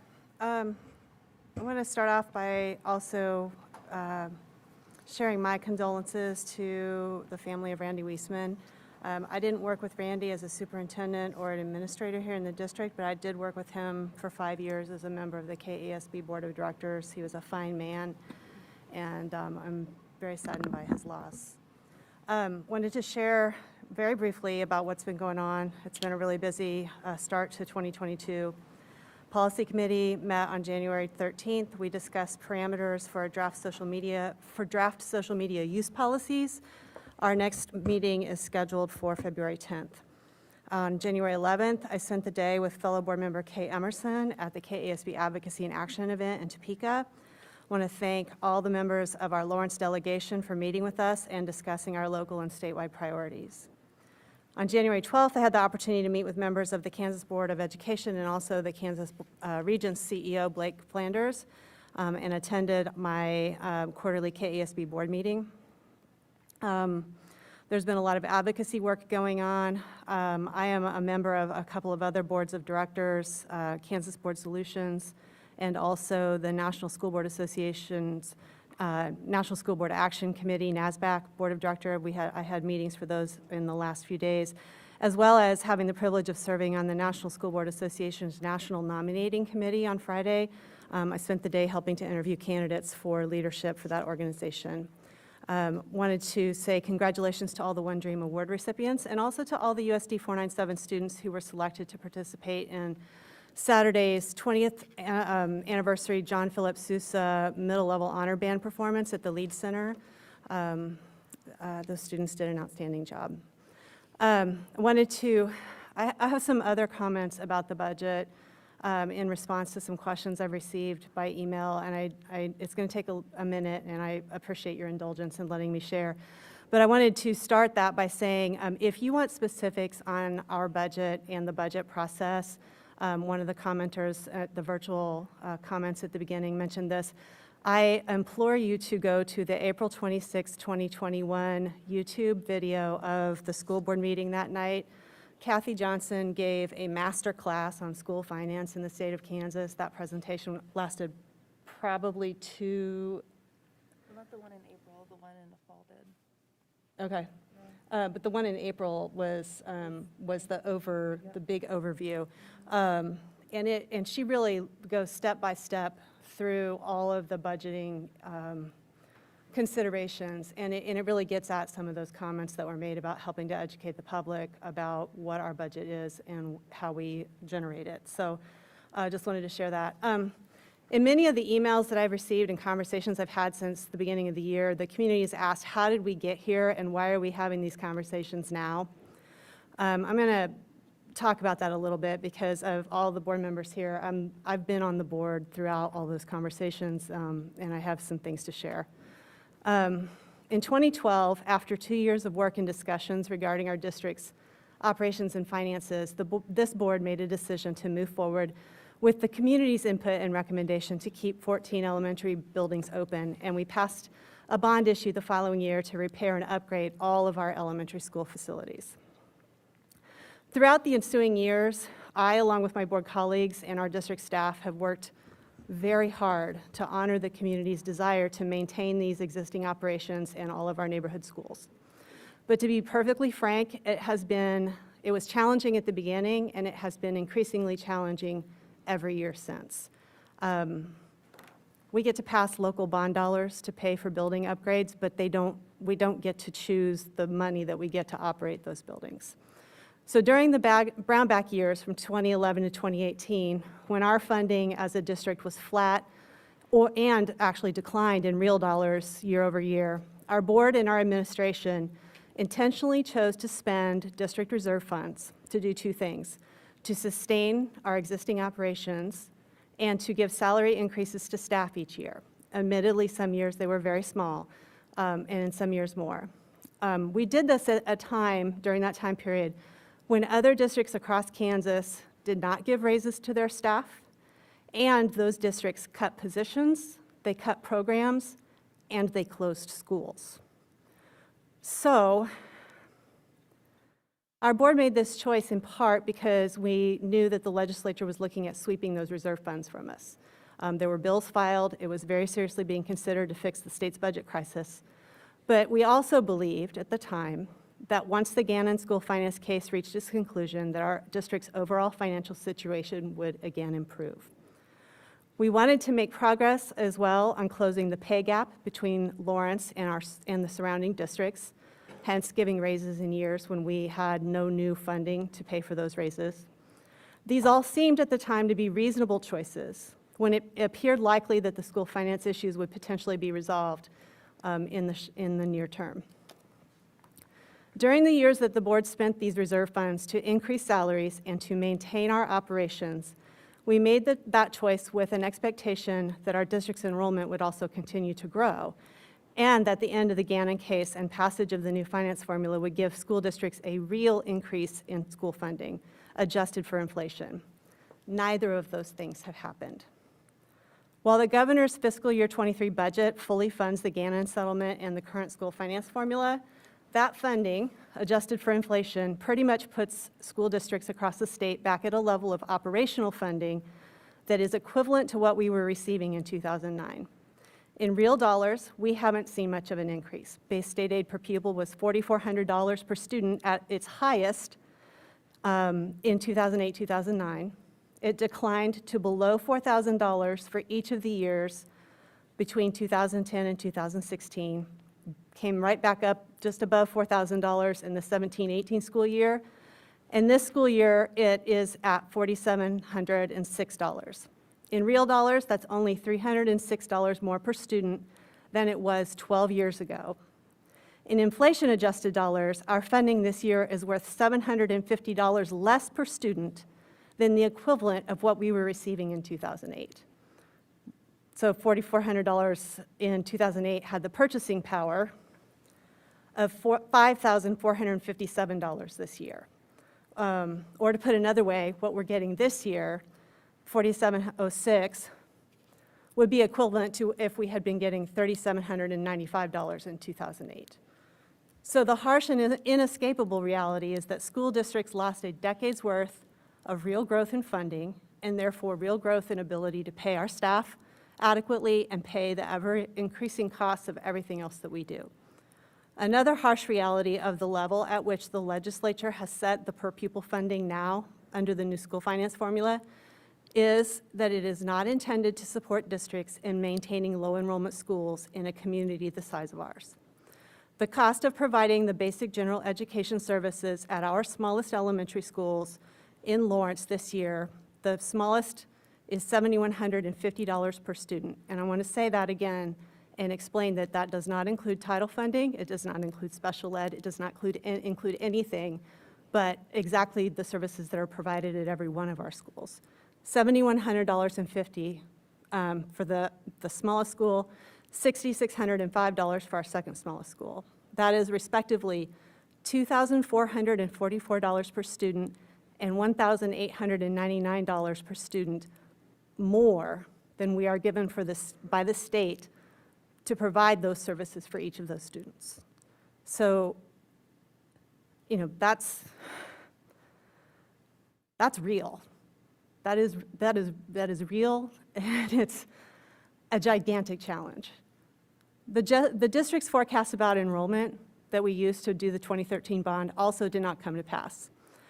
Our bond planning assumed around a 1% annual growth rate, and while we did grow slightly from 2010 to 2018, our enrollment began to meaningfully decline at the beginning of the 2019 school year. I'm going to say that again. It was pre-pandemic. We, on that count date, were 300 students less than we were the year before. Because our district, as I explained, used almost all of our reserve funds between 2011 and 2020 to pay for ongoing costs, we did not have reserve funds to address the loss in funding that was caused by the decline in enrollment that we've experienced starting in 2019.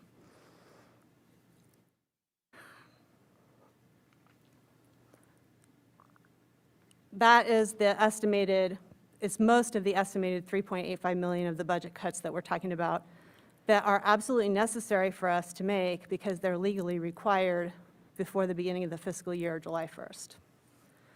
So even if we didn't have to make cuts to our budget because of the enrollment issues and the funding, our community has made very clear that its expectation is that we work on teacher and classified staff compensation. I wholeheartedly agree that we must do so. Despite giving small raises in years when we had no new funds coming in, the last decade has seen our district fall further and further behind other comparable and surrounding districts in terms of compensation, and we are losing teachers, and we can't hire classified staff because of it. For example, I recently spoke to a certified staff member in our district who left at the end of last year. They were offered $14,000 more a year to do the exact same job in a district that they can drive to a short distance. That is real, it's untenable, and frankly, it's unsustainable for the future of the quality of education that we provide in our district. At the same time, it is also true that each 1% increase in wages that we give to our staff means a roughly $825,000 expenditure. That's the reason why we are talking about more than 3.85 million. Because if we don't talk about more than 3.85 million, we have $0 to commit to any staff increases in wages for the upcoming year. So that is how we got to where we are in these current discussions. I hope this helps our community better understand the history and the reasoning behind the decisions that were made that have led to this moment. None of us could have anticipated the pandemic and the impacts that it would have on those decisions, but it has exacerbated some things that have been going on for well over a decade in our district. But besides this history, I want to address 3 other things real briefly that have been asked repeatedly in emails over the past couple weeks. COVID relief funds, we have received them to pay for the cost of direct impacts of COVID, but those are one-time dollars and cannot be used to support ongoing operational costs. So we've used them for PPE, air purifiers, summer school, academic interventionists, but it's not for ongoing salaries for instructional staff. I've also received a lot of emails asking us to sell property to pay for salaries. We can't do that. All funds from the sale of property, real property, must by law go into capital outlay, which also by law cannot be used to pay the salaries of teachers or paraprofessionals. Finally, I as mentioned tonight by Dr. Lewis and Erica, I, along with other board members, have received a lot of emails about the ARPA funds. We can explore that, but again, it's one-time dollars, and if we receive the money, when that money runs out, then what? We have to be talking about the operational inefficiencies in our district. We have to. We're faced with these enrollment declines that began before the pandemic, have gotten worse during the pandemic. The birth rates in our county have declined, so our incoming kindergarten classes are projected to be smaller than our outgoing senior classes. That's going to mean future enrollment cuts because enrollment drives school funding in Kansas. These are trends that we have to come to terms with, and we have to adjust our operations to address them. That might mean closing buildings. It might mean making really painful and extensive cuts to our programs, changing the way that we assign staff. It might mean all of those things or just some of those things. But regardless of which of the painful options the board has to consider and ultimately choose, is my personal belief that ignoring the financial realities that I've just described is not going to help us, and it will actually lead to further harm, both to the quality of the education that we are able to provide to all of our students throughout our district, as well as to the future financial soundness of our district as an institution. Thank you for indulging me with some extra time this evening to share those thoughts. Thank you, Shannon. Appreciate that background and context and your expertise and professionalism. Any other board commentary?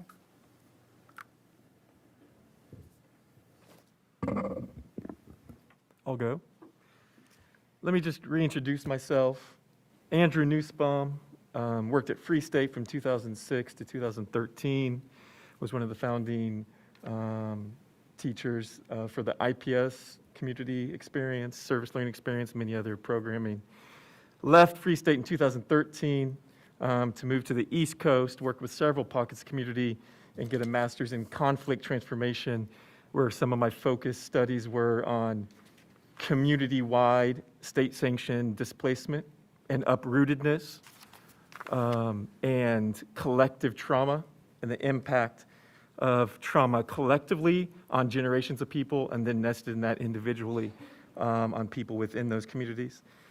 Moved back here in 2016 and decided I was about to move back to DC, and then I was welcomed into an interview to become the therapeutic special education teacher at a program that used to be housed up at Burt Nash, the secondary therapeutic classroom.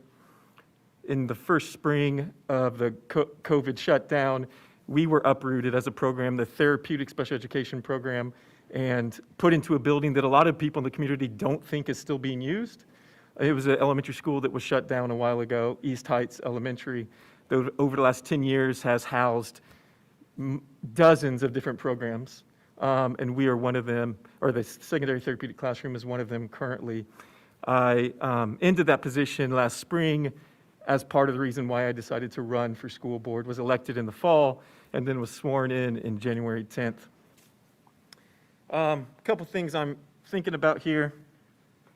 Well, first let me just give a calendar update of the last couple weeks. I was assigned and welcomed into several community committees or board committees, and so I was able to attend my first Fringe Benefits Committee a week and a half ago. I then, the next Wednesday and this last Wednesday, listened to, observed, took in Boundary Committee and Budget and Programming Committee conversations. On Thursday, I listened and was alongside a lot of people in a community meeting facilitated by Lawrence Education Justice Collective and Save Our Schools community members. And then on Friday, just a couple days ago, I decided it was important to me as a longtime teacher in this district and community, if I'm going to have to vote on cutting these schools and uprooting, displacing staff, families, and students, to at least go there. So on Friday, I visited Woodlawn, New York, Broken Arrow, Pinckney, Hillcrest, and LMCMS. I actually got to sit in person with Leah and Cole, the video that we all saw, and listen to them about their energy and their excitement. I got to hear themes of sadness and hope. I got to experience people really scared and shocked, really trying to figure out how to create collective energy and power and what to do about this. I got to experience a lot of people at these buildings saying that they have not been welcomed into conversations and are not knowing what to do next. Something I want us to just be thinking about as a board is at least acknowledging when we talk about FTE, when we talk about staffing, when we talk about efficiency, that actually means staff, right? Equity, a lot of times, a lot of my background is in disability justice and so on. When we talk about equity, yes, that is many times at odds with efficiency. Efficiency and equity don't actually work together that well. If we believe in neighborhood schools, we're going to have to focus more on an equity model than an efficiency model. We're not a corporation, we are a public education system. Some themes I'm just thinking about.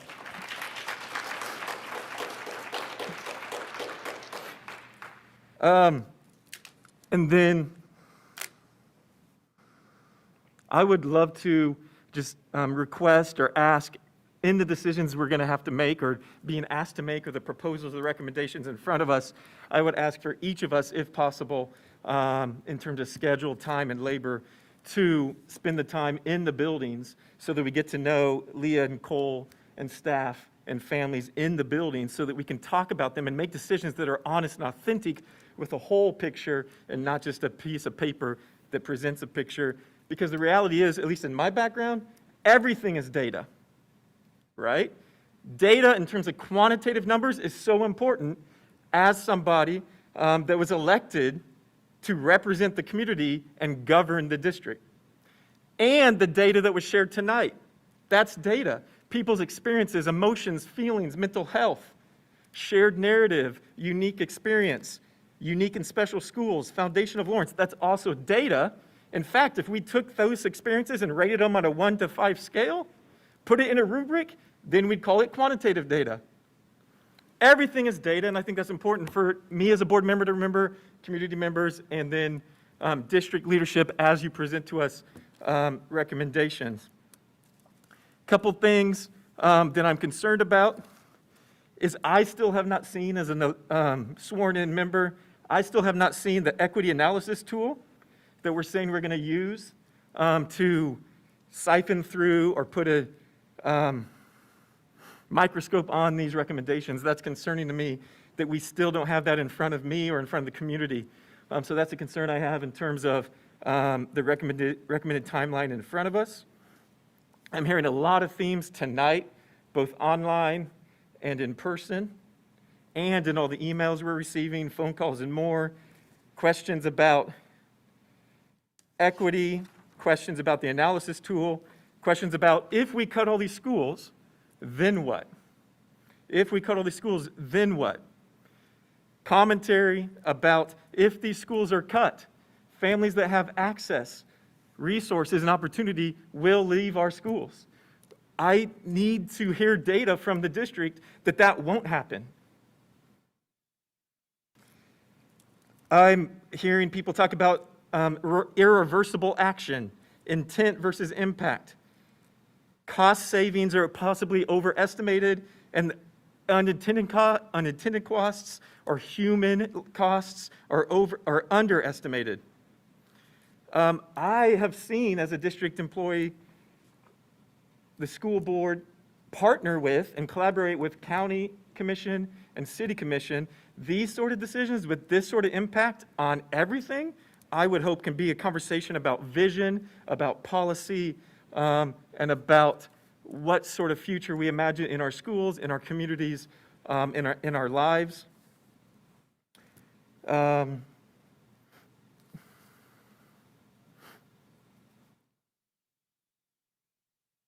And so I just appreciate the community that includes all of us and includes all of you speaking your truth, witnessing your power, and coming together collectively to demonstrate what you believe our schools can be and what you hope your life can be here in Lawrence, Kansas. Thank you.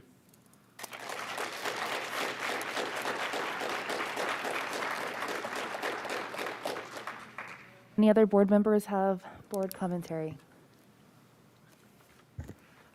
I'm going to excuse myself really quick. It is past my bedtime, but thank you for the public, the teachers and the families and the community members who are so concerned about this. I really learned a lot today, and I'm really glad I was able to sit here and listen in. So thank you.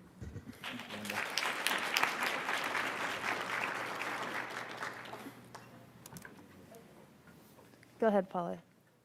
Good night, young lady. Really appreciate you being here. I will just give an update about where the committees I've attended.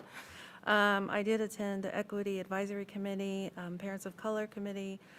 Dr. Johnson shared behavior data, and she did present the equity analysis tool that would be used for the budget proposal. So I'm not sure if that was seen, but it was distributed and it was presented. I also attended the policy committee with Shannon and Kelly.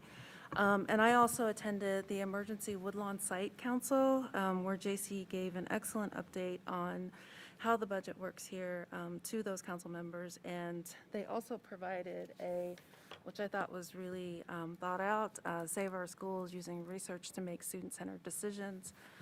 Lots of articles and resources that folks can take a look at to get information on long-term impacts on school closures. Hey, in Paula, our can you community. speak into the mic a little bit? I'm sorry, I have a low voice and I will try to get really close. I also met with KSAB, Dave Cunningham, where he provided an overview of traditional-based bargaining versus interest-based bargaining. That was really informative, not nearly as long as I would have liked it to have been. And then I also listened to the boundary and program evaluation committee meetings.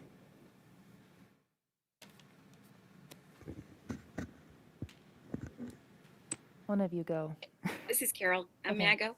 Sorry, Kelly. I saw you grabbing your microphone. No, you go. Okay, go ahead. I do apologize. I'm not there in person, but I'm waiting on COVID results. Let's see.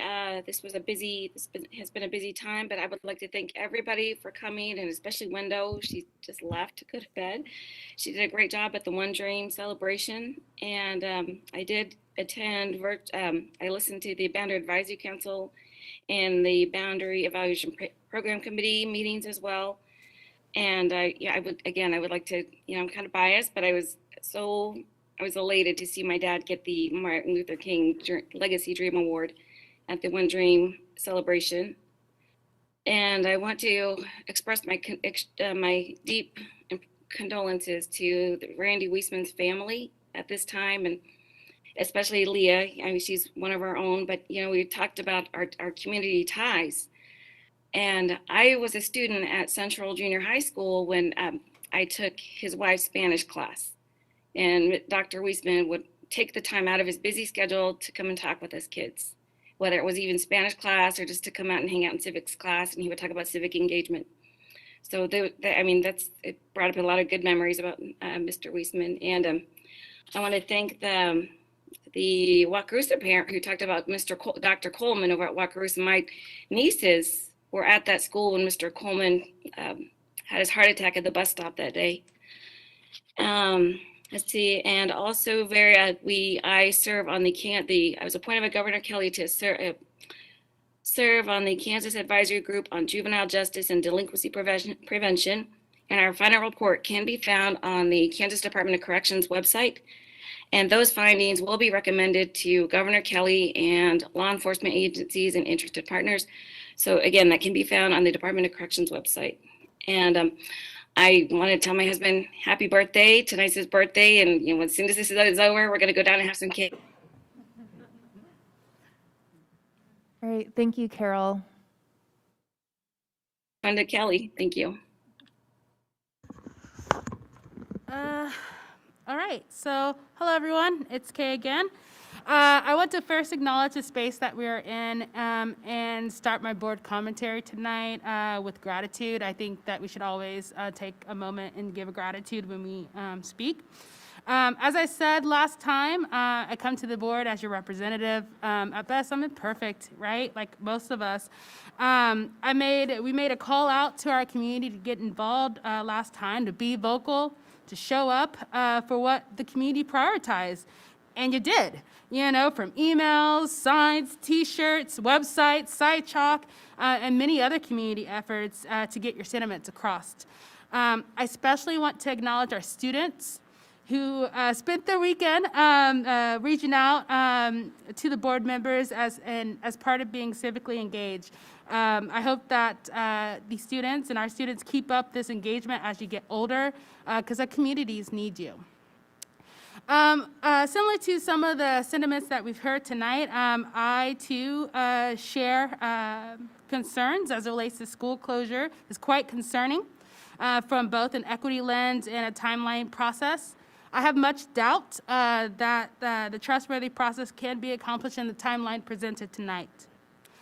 Frankly, I'll share with you guys, with the closures scenarios as is, I do not support it. As one of 7, I'm greatly encouraged by the other proposals presented as viable options. I believe it's better suited for our administration time, and I think that we are getting on the right track, as I've shared in private conversations, but we need to add community involvement through discussion versus this one-sided dialogue that we've been doing. In my perspective, we, the community, that its administration, board, teachers, staff, students, and families need to work collaboratively around this problem. It's not enough. We just object to action. We must also speak out as individuals on how we can help. So as you're reaching out, don't just say, hey, I object to this. Let us know of an option. That's helpful, right? But I do want to let you know that we hear you as your representatives, and we are listening. So don't give up, okay? All right. Thanks, I'm just talking. So updates. So I was with Shannon with the KSAB advocacy. So it was really cool to be able to be over at the Capitol in Topeka and talk about our state priorities, including funding.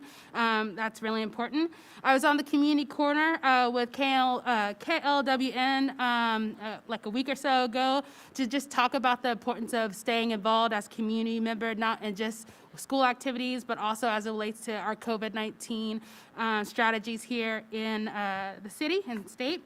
Also, to kind of support the statewide sub issues, I have applied and am waiting for my substitute license, ER license. We need the help. So I'm looking at supporting Topeka, Eudora, and we are still reviewing the legalities of me being able to support here at USC 497. But, you know, you got 60 hours, please, 60 hours of college credits, please consider helping out. We need you.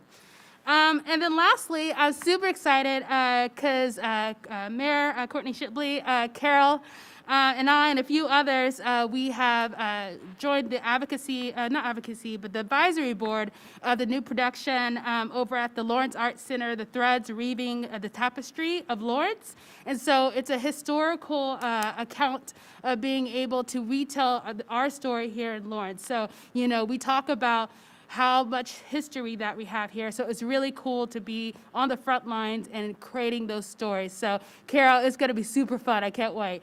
If you are a student and you are looking to get some community service hours, definitely think about getting in contact with Rick over at the Lawrence Arts Center, because we could use the help. But outside of that, that's all I got. So, okay.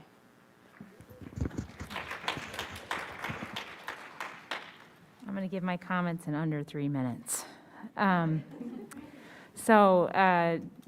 appreciate everyone coming to the board tonight and sharing your experiences. I have definitely been where you're at with David Unikas. He and I have had many toe-to-toe conversations, and we understand from when we had children that were 5 and 6 and 7 and 8 what this feels like. So I just want you to know I heard you, I see you, I understand what it feels like. I live where you live, and I can see Liberty Memorial from across the street of my house, and I am not particularly interested in not seeing it there.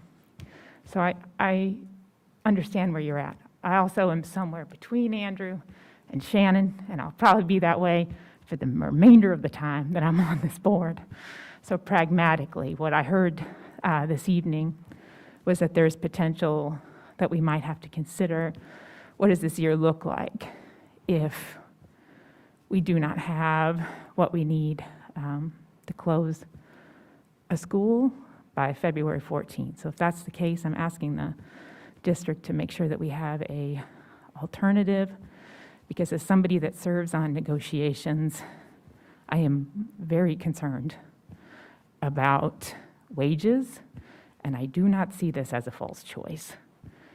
There is cost in running neighborhood schools, and it has impacted wages, along with other operational decisions we've made as a district.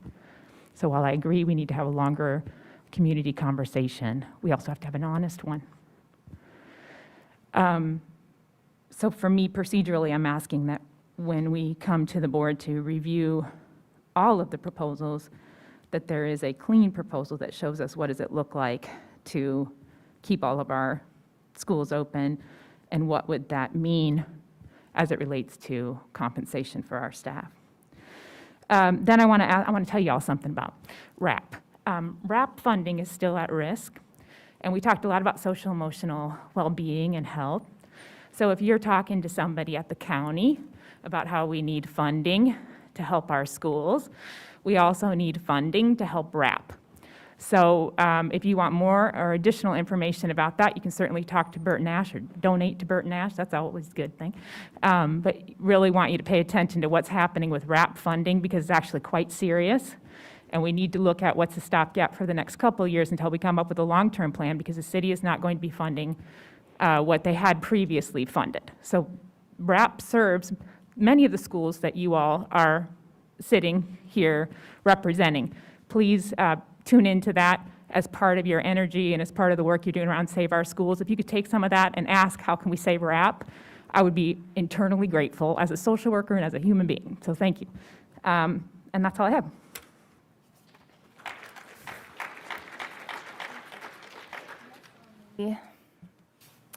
At this time, a motion will be in order to approve the consent agenda. Erica, I'd like to request to pull item 2.12 thought exchange from the consent agenda, and I would make a motion to approve the consent agenda without, with the exception of that item. Okay. Do I need to second that or anything? You can wanna- second, yeah. I second that. I want to pull out 2.12 thought exchange also. Okay, thank you. You have a motion and a second? This is Carol. I will second. All right. Emerson? Yes. Jones? Yes. Nussbaum? Yes. Smith? Yes. Hill, Yes. Kimball, Yes. Kadu Blackwood. Yes. Motion passes 7-0.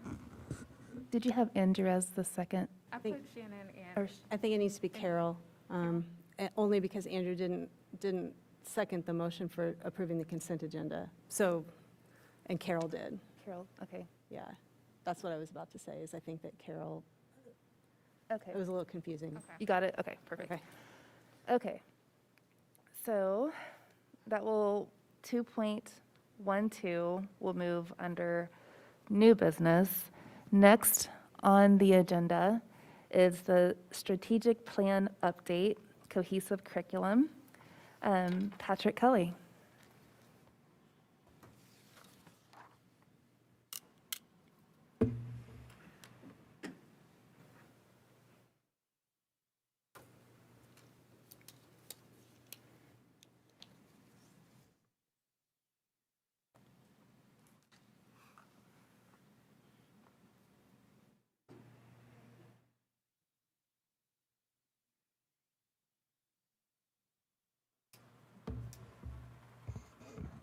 Good evening.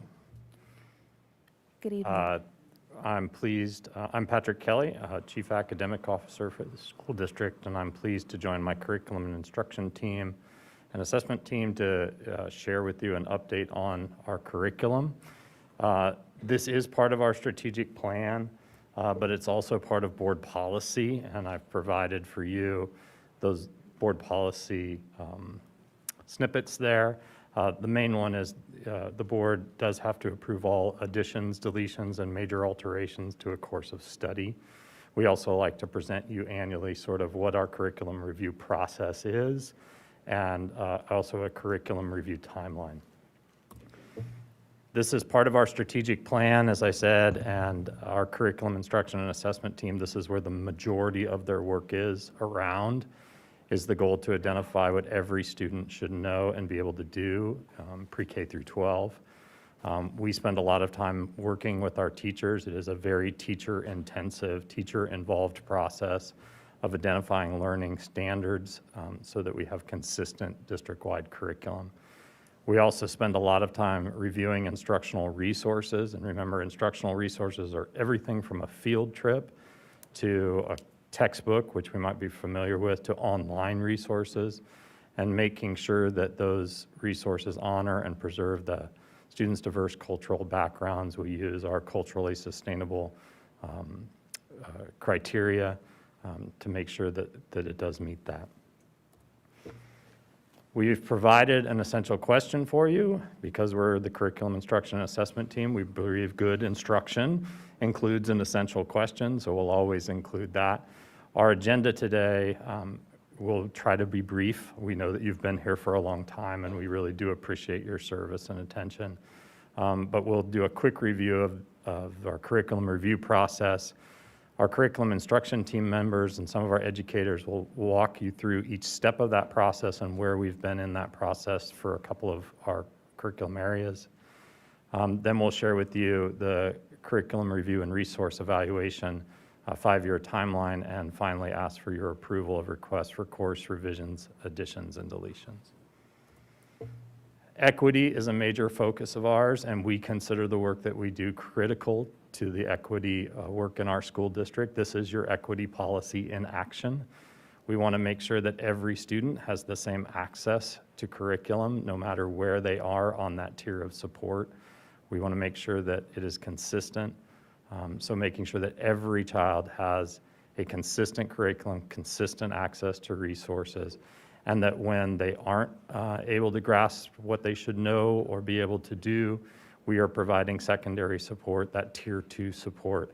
And those curricular resources, those instructional resources should follow the same criteria that we have for our tier 1 resources.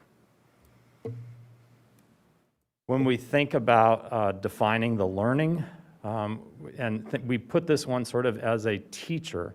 So what do we want students to need and learn? And it's really important that we use our rigorous curriculum design. That was the process we developed many years ago. We look at a lot of student achievement data in that process. It's the same PLC process we use in our classroom, in our buildings. And then we say, well, what do we need to learn? What are our building goals? What are our individual goals as teachers? And how we learn it is through our professional learning plan, through professional development that we provide district-wide and in buildings. The team is going to go more in detail on this curriculum review cycle, but this is a new graphic we have trying to help people understand sort of what the process is. It begins in that lower left-hand corner around prepare. So we prepare as a team to do a deep dive in that review plan and align period. That's where the most amount of time is probably spent, the most labor-intensive time really working into those standards. And then once we've made some choices around the instructional resources we're going to use, around what our assessments are, we implement. And we want to make sure we provide good professional development, that we're adjusting as we implement, and that we're collecting data that we can then review as we sustain it, to then prepare for the cycle all over again. So like I said, our curriculum instruction team will go through each one of those steps and give you a little more detail so you can hear how it works in action with specific curricular areas. These are documents that are a little deeper dive into our curriculum review process. Some board members may have seen the one on the left before. We've actually added this new graphic because we think it will help people sort of understand the circular process of it. But if you'd like a deeper dive on some of this, I'm glad to meet with any of you and walk you through sort of what some of this part is as well.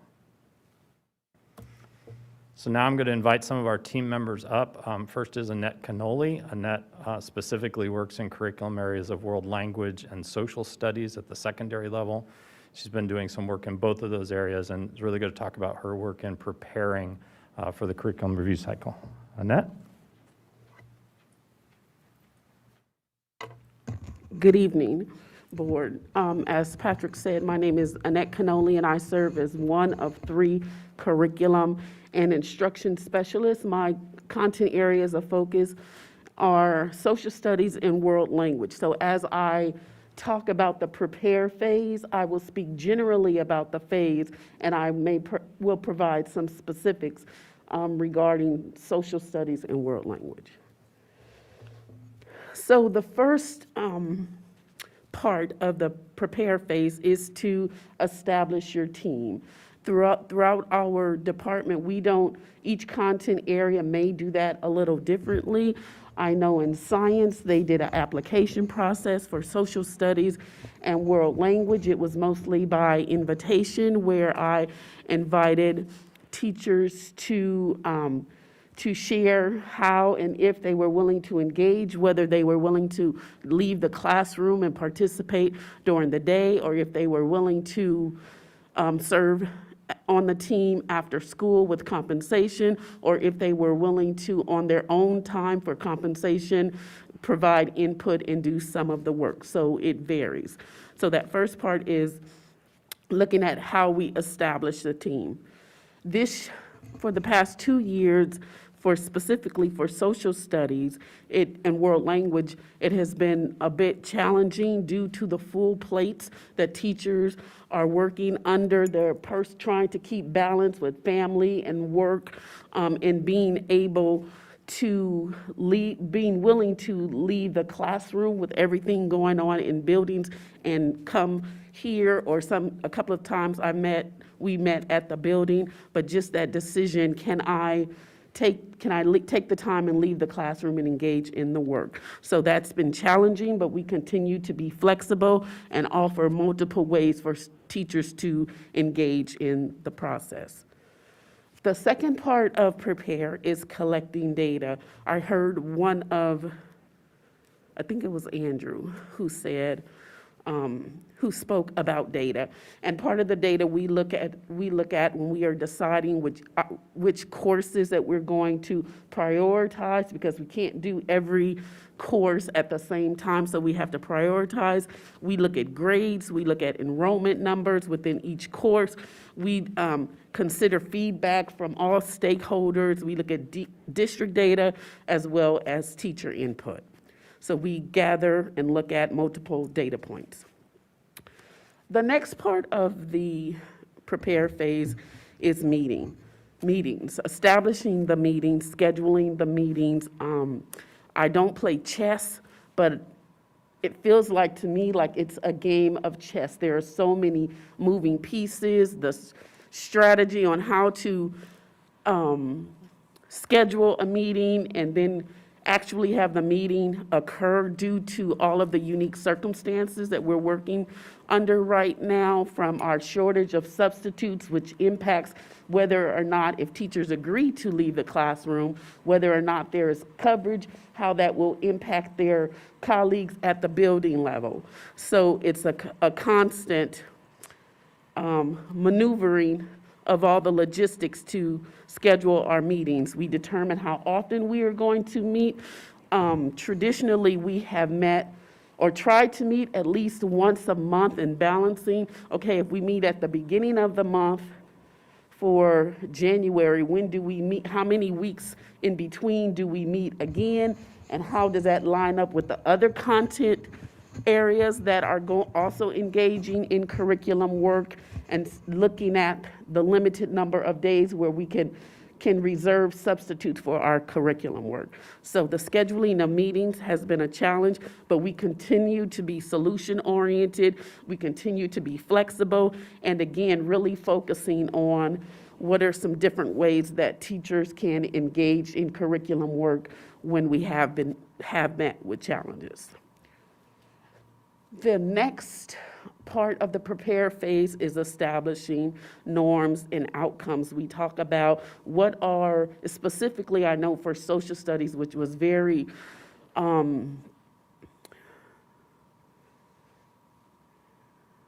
what's the word I want to say?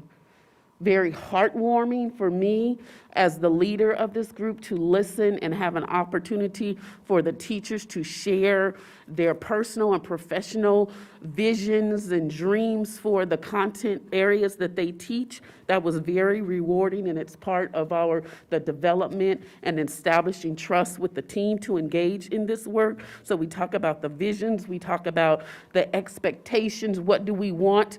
Because I know that I'm asking teachers a lot to come out of the classroom, to spend time after school. We're asking a lot. And so understanding and having their expectations of how are we going to spend this time, how is it meaningful, is crucial to the development of the team and establishing trust. So we spend time doing that. And then we also just talk about the norms of how we can work together. Sometimes philosophically, there may be some differences among teachers, and different teachers are in different parts of their careers, and so that brings, we have lots of unique experiences and beliefs.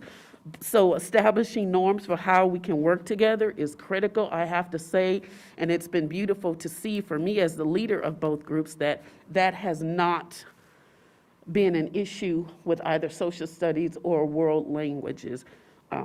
So that's been very rewarding as well. The next part of the prepare phase is communication. So we talk about how are we going for our colleagues who are not able to engage in the work in that moment, the work that we do, how are we going to communicate what we've developed, how are we going to get their input, how are we going to communicate our updates with the district in general and with other stakeholders. So we establish communication. And then how do we provide updates to our principals so that they can help and support us in this work? And then the last part of the prepare phase is the auditing of curriculum using our culturally sustainable resource criteria. Honestly, I have to say that after listening to comments from the community mostly around school closures and some other issues, what's coming up for me is that I am looking at patterns that I noticed were discussed, and so I'm examining how are those patterns maybe familiar to me, both in my work and in district work. So I have lots of reflections that I'm working on and looking to see any connections. We are all human, and we all can do harm. And so I am always examining how I, as an individual person, whether intentional or not, how am I maintaining or creating systems of oppression? And so tonight's commentary really resonated with me, and I'm looking for patterns, which is part of auditing curriculum with the CSRC. That's all I have.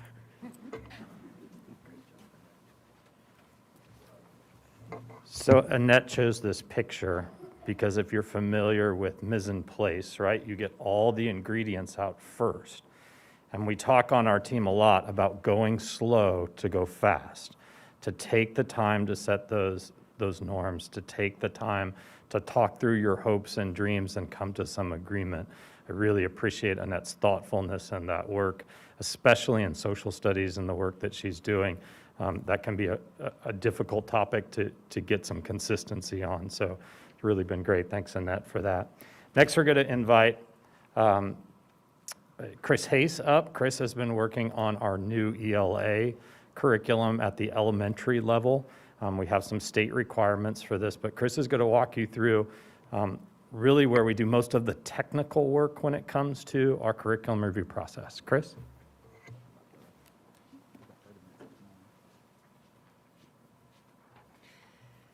Thank you. I also want to thank Annette. You did a great job of explaining some of the challenges that we've had in trying to get some of our work done during the past couple of years. With elementary, we're looking at 13 buildings with getting representation from them across buildings that start at early start times and late start times, and it's been a challenge, and Annette did a great job of explaining that. So I'm Chris Hayes. I get the privilege of working with elementary teachers, and we are working on content areas for English language arts, for math, for science, and for social studies. This year, it's a big focus on English language arts. We're reviewing our ELA resources. Part of it was the timeline, that it was time for it, but also the current resource that we have is now out of print, and it doesn't align with some of the changes and the shift that our State Department has made in English language arts as far as providing instruction for dyslexia and a focus more on structured literacy. So it's an exciting time for us to be looking at these. In 2018, Dr. Jennifer Besselow had created an elementary curriculum leadership team, and we began the work with the whole review align process, and one of the first things we did was to identify priority standards.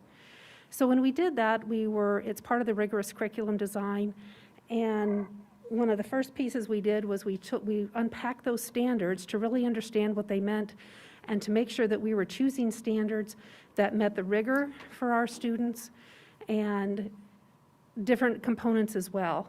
So we took those through what was called the REAL process. The R in REAL stands for readiness. Is this going to prepare students for their next level of learning, whenever that is? The E is for endurance. Is this going to have value beyond this specific unit or skill that we're learning? A is for assessment. Is this concept most likely to be assessed in some sort of standardized test? And the L is leverage. Does this standard have value in multiple disciplines? We also evaluated each standard according to its depth of knowledge and what students' level of thinking is expected. And we also included information about assessments and information we get from KSDE about that. Each grade level chose priority standards, and then they were all put on posters around the room, and we were able to look at those, which priority standards were chosen at each grade level, and teachers were able to look at the grade level below them and above them to be able to look and see if there was some crossover and if there were any gaps or holes into what we needed to do.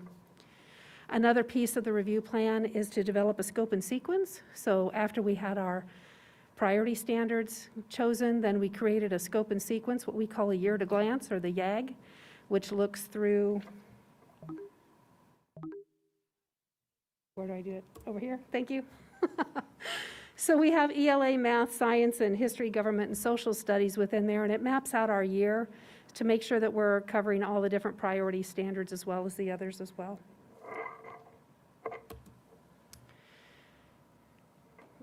The next piece I want to talk a little bit about is our look at our resource and trying to choose a new resource for ELA this year. So an adoption committee was formed last spring.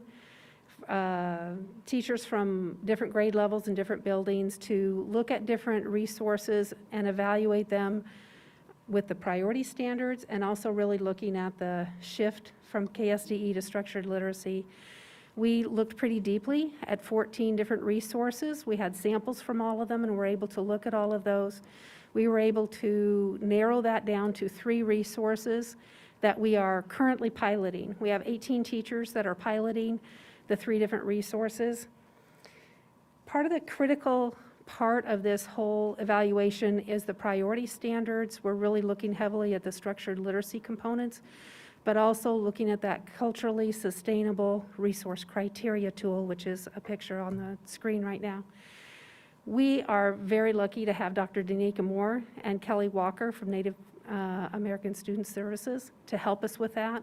They did some training with this group of teachers to make sure that they were focusing on the CSRC and the Native American literature rubric as it pertains to when we're looking at a new resource and what that all means. So that was extremely helpful. Those 18 teachers that are doing the piloting work right now, it's an extremely hard time to be doing that. The challenge of teaching during a pandemic, learning a new resource, trying to figure out where those pieces are contained. The publishers are very helpful in the trainers that they've provided and the support that they give. But these teachers and the coaches that help support them have been invaluable. We couldn't do this work without them. Thank you. We take very seriously our commitment to make sure that every instructional resource that comes to you for approval has come through that culturally sustainable resource criteria. I will be fair to admit that sometimes things slip through, and I'm really grateful to our teachers and our principals who are using it, who will bring up an item and say, hey, have you seen this? We probably want to take it back to the CSRC and make sure that's a resource we want to continue to use. So very grateful for the work there. Chris does an excellent job with our elementary group. We get lots of pressure to work in a number of different areas when it comes to elementary. Let me now move on to Denise Johnson. Denise just is going to talk about the implement stage and a little bit about our 6-8 science.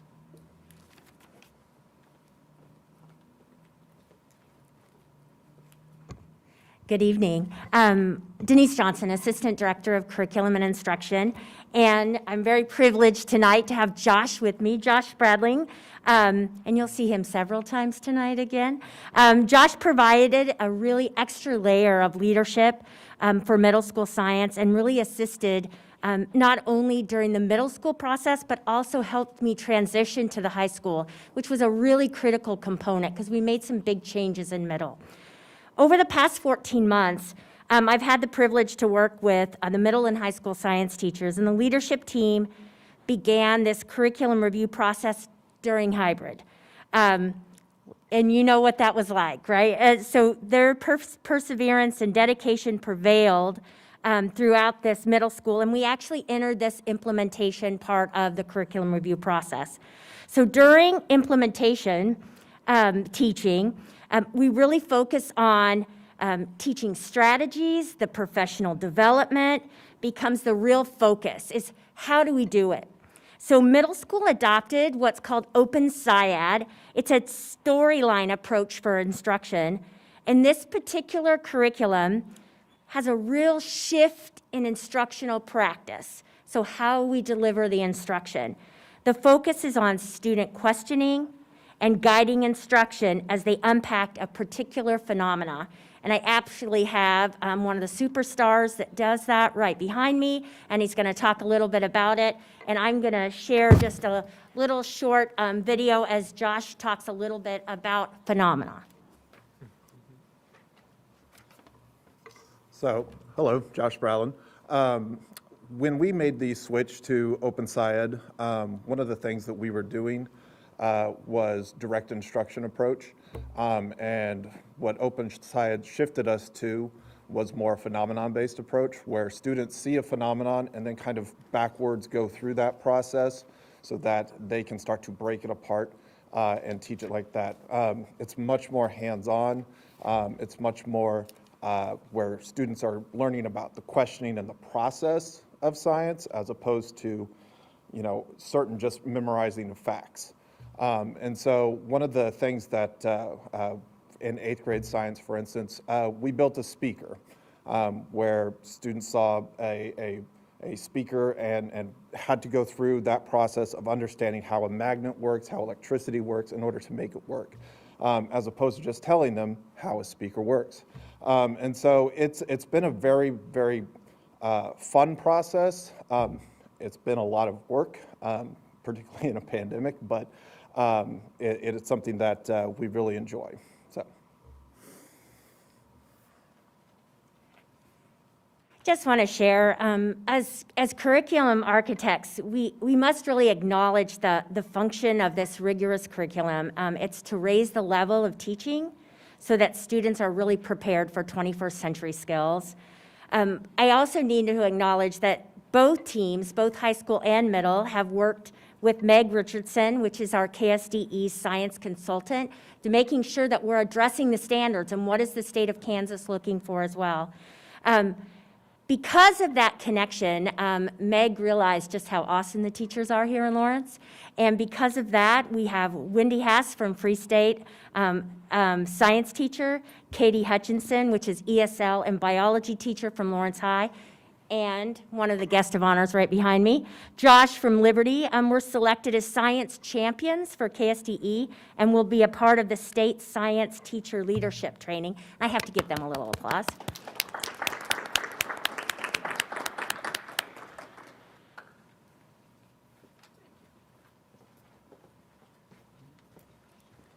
We're really fortunate to have teachers like Josh in our district and administrators like Denise. Denise does science, but she also does PE and health and a bunch of other stuff. So great job, Denise. The last section we like to talk about is sustain and collect. This is where we really start to break down some of our data, and we're going to ask Sean Hansen and Shelley Macbeth, who've been doing a lot of work with our district common assessments, to talk about how we use those district common assessments to get ready for the prepare stage.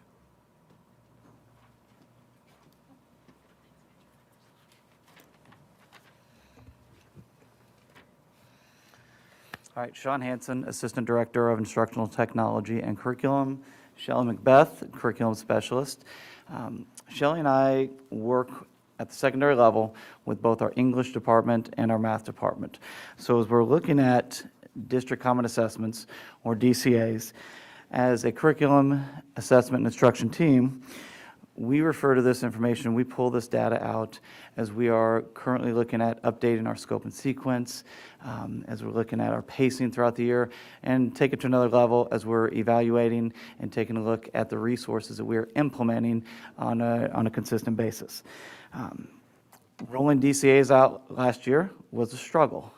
Okay, at the beginning of the school year, in August, we sat down with teachers, and we were trying to predict that 4 times during the year where they were going to be in October, in December, February, and then again in that May timeframe. Our pacing that we predicted in August was not accurate. This year, it's in a much better place. It's still not perfect, okay, but a much better place, painting a more clear picture of where our students currently are. But it is helping align our pacing, not only in each building, but across the district. Okay, so our focus as we're looking at DCAs is that continued improvement. This school year, DCA 2 was better than DCA 1. This school year was better than last year. And some of the work we'll talk about here in a few minutes will also help paint the picture of how DCA 3 and 4, at least on some of the work that we're doing on the math department and at the high school level, is going to be better than what we're currently looking at for DCAs 1 and 2. As Annette and Chris both laid the foundation for this, we started the language arts process in 2018, and I was a part of that as a learning coach, and I was fortunate enough to work with Dr. Besselow and Rachel Smith, prioritizing those standards, choosing the leadership teams, and then we decided to have a pandemic. So during our implementation cycle, we got a little off kilter because we had to adapt very rapidly to the ever-changing scenic route that we were taking through our scope and sequence. And so what we did is we visited with teachers during professional development, and I know this is going to come as a shock, but teachers often just email us out of the blue and tell us things that we need to know. So we appreciate that, and we try to meet them where they are in real time and adjust as we need to for any of the priority standards or the supporting standards. One of the things that we've done this year in October with middle school and with high school is we gave them the opportunity to look at the Kansas Assessment Program standards, which basically give us a roadmap of what's going to be on the state assessment to a 70 or 80% ratio. And we allowed them to look to see if we needed to make some adjustments. So what they did is they spent the good part of a morning, both sets of them at different times, looking to say, hey, I don't think we're aligned to this particular standard. So what we're going to do is we're going to make that a supporting standard, and we're going to bring some supporting standards forward as priority standards and vice versa. So we were tweaking in real time, and then our DCA information responded to that in real time, and we made those adjustments immediately. You can see on the slide, we go through each of those standards step by step, and we do a pretty in-depth analysis of what's working and what's not. Are we continually aligned? We always think of the curriculum as our bus. We're all on the bus together, and the roadmap is the scope and sequence. And the mile markers are our CFAs and DCAs that teachers are working on in their PLCs. And are we getting to where we need to go? Where's our destination? And are we getting there in an appropriate time? So like Shelley mentioned, starting in October with our middle school, more recently at the January PD for our high school teachers, we were able to get out and I know math was in person, just to be able to talk through the alignment, bring up some of these CAP standards to truly help prioritize where our focus is. During that conversation on January 5th, high school math department prompted a conversation truly wanting to talk about DCAs, of how they could be involved and improve where we're currently at. And out of that brainstorming session during the 2-hour time, truly was trying to build out test banks, trying to be more strategic on the questions that we can utilize across the district throughout some of our tested areas in Algebra 1 and Geometry, and clearly identifying which of those questions are going to be on DCAs, which are aligned to our state standards, which are aligned to our test, so they can mirror those for their common formative assessment, so they can make adjustments to their day-to-day instruction as they are implementing CFAs into their classroom. That was on January 5th. So we met them where they're at, and I brought Dr. Conrad, myself, Dr. Ramler, went to LHS to their first PLC on the 12th, so that next week. Our next round of that conversation is 2 days from now on Wednesday, to continue to look at for our continued improvement. So DCA number 3 will be a step closer to what they are going to be doing in the classroom, so we can take those results, compare, look at our scope and sequence, and continue to make improvement. It's a short turnaround time. So we're talking about DCA, continued improvement. It's going to be better than what we saw for DCAs 1 and 2 this school year. Same idea with 3, give more time for DCA number 4. So math department was a little bit different position than where the English department is the high school, prompted by that PD day, by that time that we had on January 5th. Inevitably, we know that our standards are going to probably change. The CAP comes out every year, the Kansas Assessment Program. They update that every September. So this is going to be an ongoing process for language art, well, everybody, language arts and math. And we know that we need to have teachers with their eyes on that information and giving input consistently and constantly to let us know what we need to do. Teachers are our favorite people. We work for them, and we want to make sure that they're happy with what's going on as far as their curriculum and standards go. As a curriculum and assessment team, we are going to continually review that information, and that will inform the professional development that we offer at the building level and at the district level in an ongoing manner. And then we'll just go back through the cycle again, and we'll go back to prepare, as our friend Annette so eloquently talked about earlier. Thank you.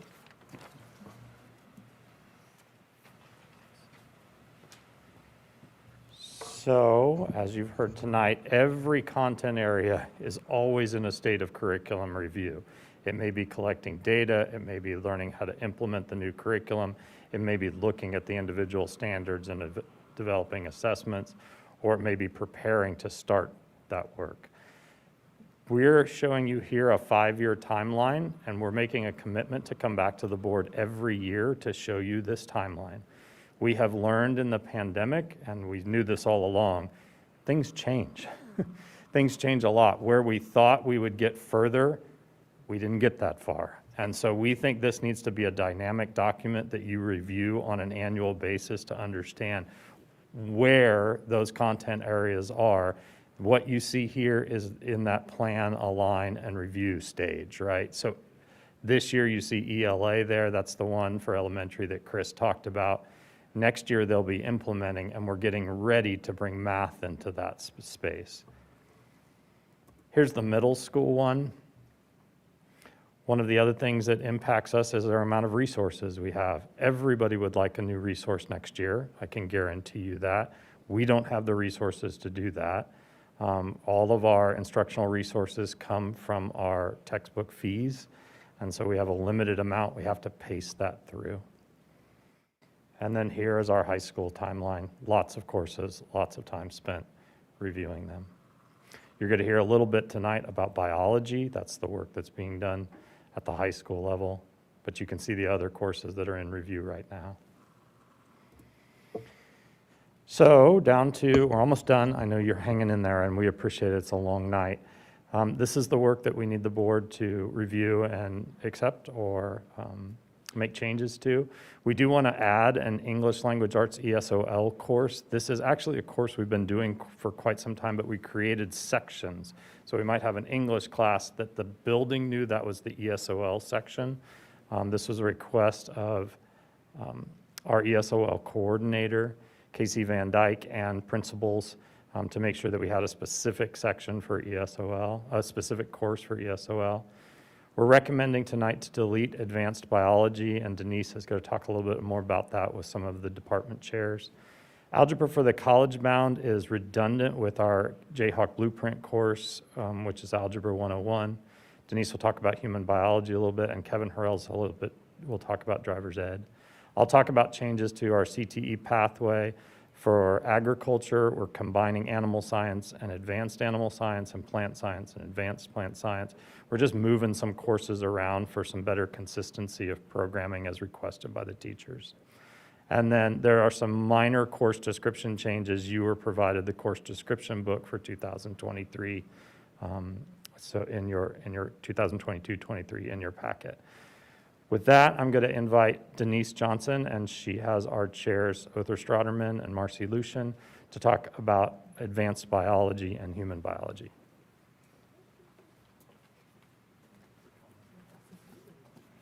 Good evening again.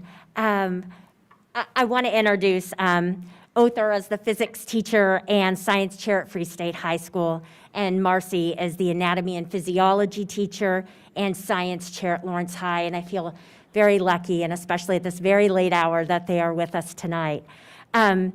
These two members are a part of the high school leadership team, and when we were talking about this presentation, collectively, our science leadership team, which is made up of 9 individuals, has over 150 years of combined science education. So I just have to go, wow, right? I mean, so these are not like there are a few new educators within the group, but these are individuals that have really put in a lot of time in education. As I earlier stated in the presentation, high school science began their curriculum review process late summer, so we're just getting started. We've entered the prepare phase of the curriculum, and we've started by evaluating standards and courses, and the curriculum, that curriculum really should be intentionally aligned with our standards, our instruction, and our assessment. So my name is Othar Stroderman. I'm the science department chair at Lawrence Free State High School. And before I get started, I was thinking this afternoon, I think this may be my 3rd or 4th time through this process over the last 25 years at Free State. And Denise has been an amazing partner to work with. It's been a great opportunity for the both high schools to work together and think about ways we can improve the science instruction at both high schools. As Denise mentioned, we started meeting in the summer. We had several half-day meetings in June and July, and then several full-day meetings this fall, and even, we've got some things planned for the spring as well. In addition to the Science Leadership Committee that's made up of 4 or 5 different teachers from each school, we've also been going back to our science PLCs to make sure that all the people that are going to be affected by this instructionally have a say. We decided to focus on freshmen because that's the year where it's uniform as far as what subject the students are going to be interacting with. After freshman year, students have lots of different pathways that they kind of take. And so as a result, we've spent numerous hours looking at freshman biology. And we've got lots of reasons that my good friend Marcy is going to talk about, but we're going to, I don't like to think about deleting advanced biology, but putting all students in a rigorous biology course that we're going to call biology. You see here a letter that we've developed to send to our parents to kind of talk to them about the process, as well as how this is going to affect their incoming 9th graders. I'm going to pass it over to my good friend Marcy. So as the science leadership team looked at the biology curriculum to make sure that it was aligned with our state standards, it brought up many discussions about the current biology, advanced biology setup. And basically, what we were seeing is a pretty inequitable access to content because students were self-tracking coming out of 8th grade. And so we recognized, and after numerous hours of discussion, and we actually even voted, we felt like it was important that everybody had a voice in this. And it was almost a unanimous vote between the 2 science departments at both schools, that we would combine these classes and we could provide a rich, authentic, collaborative experience for all of our students in biology. We also feel like from a social piece too of the school, this is an incredible opportunity for our freshmen because they will all be enrolled in the same class and they're able to make connections with their peers, all of their peers, because they're all going to be taking biology. We're working hard right now to transform our biology course using approaches that will improve our ability to differentiate for the learning and also the social emotional needs of all of our students. So the science team really does believe that this strong foundation in biology is going to provide more equitable opportunities for our students than to go and take those advanced science classes their sophomore, their junior, and their senior years at both of the high schools. Thank you, guys.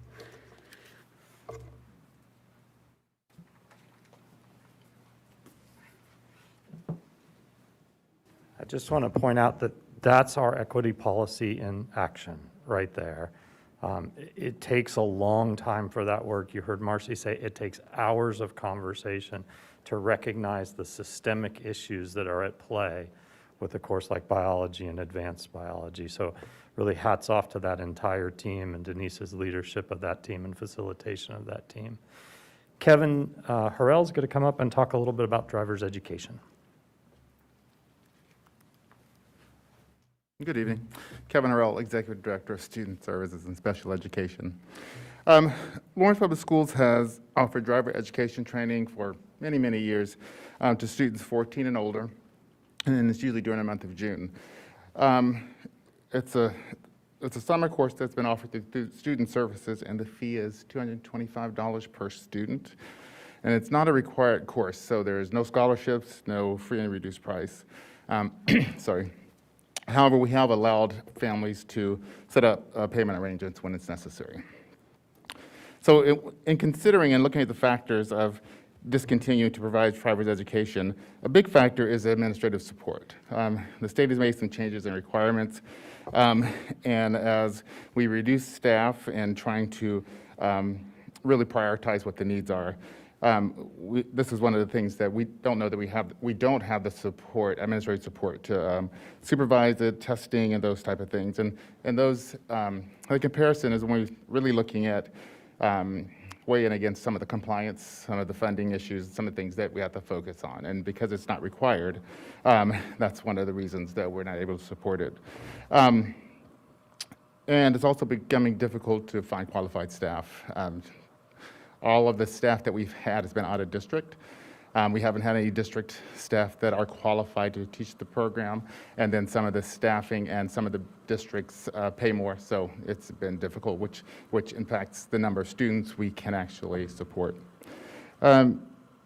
We do get some reimbursement from the state, but as a district, we always end up paying. It does cost the district some money in the end.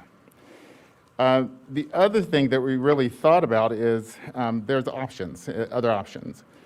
There are 3 driving schools in the area, and working with them, 2 of them have agreed to provide a discount to Lawrence Public School students. And so those 3, and in 2020, we didn't have driver education because of the pandemic, and we worked with those driving schools, and all of our students were able, as far as we know, we didn't have to work with them, but we didn't have anyone that said they weren't able to get it done. Last year, we did have offered it. We could only offer to 91 students. In the past, the average has been around 130 students. 91 students, and it's because of pandemic, how many students we could fit in a classroom, how many we could put in a car, and a number of driving instructors that we had. Over in the past, one of the things that special education, we really thought it benefited our special education students. And we had a discussion with our secondary team. And as part of transition, if the team feels it's a transition issue and that's something that's needed, we're able to support those students in those driving schools if that's allowed. So.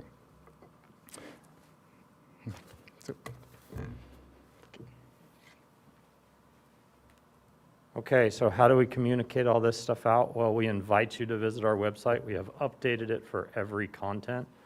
I'm just going to show you, if you go to our district website, this is our curriculum instruction. You get there by parents and students, and then each one of these content areas are down the left-hand side.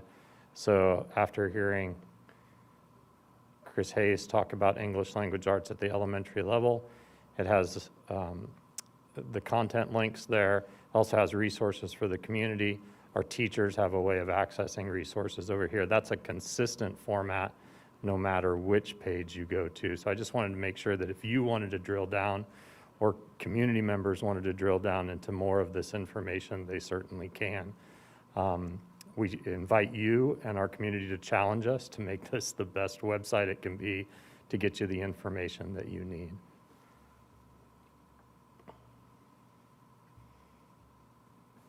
We also are going to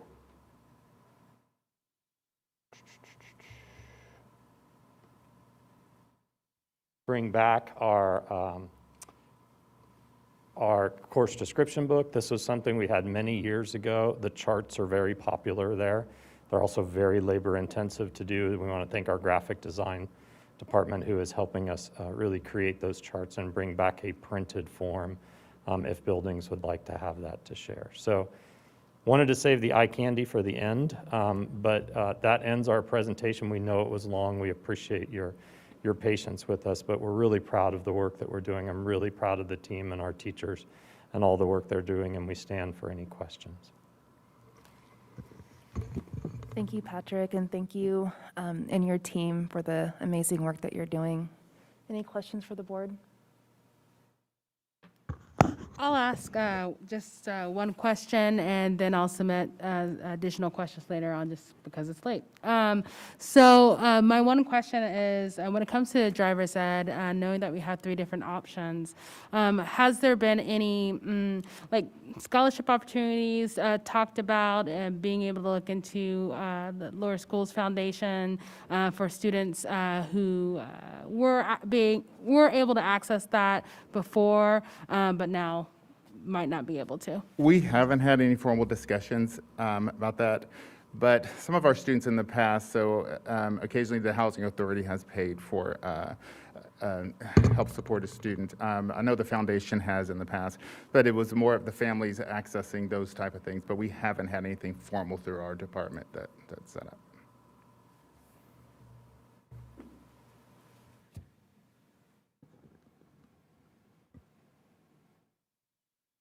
I don't have any questions. I just wanted to say thank you to our curriculum and instruction staff and all of the teacher leaders who've been working on this work. I am really impressed with what we are doing in this area now, and I see a lot of growth and improvement in this work over the last number of years, and so I thank you for that. I think it will pay benefits and dividends for our students, and it's good to see. I just want to comment on the process, which sounded exceptional. The way that you met, the way that you set up your meetings, the way that you have planned looking out. I'm sure Dr. Beslow set that foundation, and then you've got a great team of folks to help build on that. So I appreciate that leadership in that regard. I asked in an email to you, and I'll just ask this gently because I don't really know if it's even possible once I see the scope of work. But I asked if the board could next year see this report before you need to communicate out to parents what you've done. So like for us, the board, then it detracts from all of the good work you've done if we're getting this noise about a change in a class. And then I'm asking the wrong questions because, having heard it, looked at the work, and I was sharing with Denise Johnson my utmost regard for her work, start to finish, every minute I've been on this board. So I'm wondering about that. Is it possible next year to see, or if it's not, then I just want to have that as an expectation. So thank you. Yeah, thanks, Kelly. That was a great learning situation for us and a great opportunity to think about how we communicate and when we communicate. As you can imagine, all the conversations that happen up until that point, once you get a decision, you want to communicate it out. We do think we'd like to move this up if possible. We want to talk to our building principals a little bit. It would be better for us to, but all of that compresses that timeline. The year you do it, it compresses that timeline. But I think your email was right on target and was really helpful for us as a team to sort of talk about, when do we time out that communication as we look through board policy to make sure that any changes that are actually set need to come to you first before we communicate out to parents. So thank you for sharing that. I appreciate that. I also want to take this opportunity to say I wouldn't want it to derail the work that you have. So if there's another mechanism we need in terms of just communicating with the board, I would want you to know that based on our communication. So some of this is probably contextual and people are probably missing a lot of it. But I think that I wanted to share that with you here at the board table. So again, thanks everybody for the work. From my chemist husband, he said it's phenomenal. So thank you. Thank you. Patrick, I have a question/request, and I'll follow up even more on a specific email. As a former employee that worked in special education spaces, especially a therapeutic day school away from the brick and mortar buildings, a lot of the most vulnerable populations, marginalized populations in the district, from JDC, special education classrooms, therapeutic classroom, and so on, use the curriculum Odysseyware. And I would love to see any data about the cost of that. And I really hope that Odysseyware as a curriculum tool with the team, the leadership team, curriculum instruction assessment team, can also be looked through through the CSRC tool and the praxis of that. My experience alongside some of those vulnerable populations that usually are closer facing to Odysseyware than general education populations, I am concerned that it would not pass a CSRC deep look. So that would be my request, and I'll follow up with the email with some more specific questions. Yeah, we share your concern there, Andrew. That's something that's come to our attention. Bill DeWitt at the College and Career Center, Dr. DeWitt, has raised that concern. And also, anytime we choose a platform that is doing all things for all people, there is probably some shortcuts that have been made. In an ideal world, it would be great to have our teachers, develop those courses online that align to our curriculum standards and our resources. There's a big cost to that, not only from a time, but from a money standpoint. So it's balancing that. And so I think that's something we're looking at to add on to your question or your comment. LVS has raised some similar concerns about a platform they're using, and we are meeting with them to sort of think about, do we really want to look at a resource that does it all for all contents? That's a huge undertaking. Is that what we want to do? Or do we want to start looking subject by subject and slowly pulling things off as we think we can identify some resources? One silver lining of the pandemic, and gosh, I hope there are some more than one, is we think more and more of the publishers are providing online resources that we may be able to use the same thing in brick and mortar that we're using in virtual spaces or online spaces as well. So that's exciting for us. So I appreciate that. If I could add one more thing, we're real excited about out at East Heights. One of the things we're working is to develop our first career pathway out at East Heights with those students that's specifically aligned to our career and technical education standards. They've been doing the work out there. We just have to line it up to those standards. So Shelley Macbeth is doing some great work with our team out there. That was probably more than you wanted, but I like to brag on us. Thank you, Patrick. Carol, I'm not able to see you. Do you have any questions or comments? No, I don't have any questions or comments, but I do love the new handbook there. And as Patrick said, he said it. What did he? It's called an eye candy. I can't wait to look at it in person and touch it and feel it and be able to, as a parent, just to flip through it and just get to where I need to be. So, thank you. All right.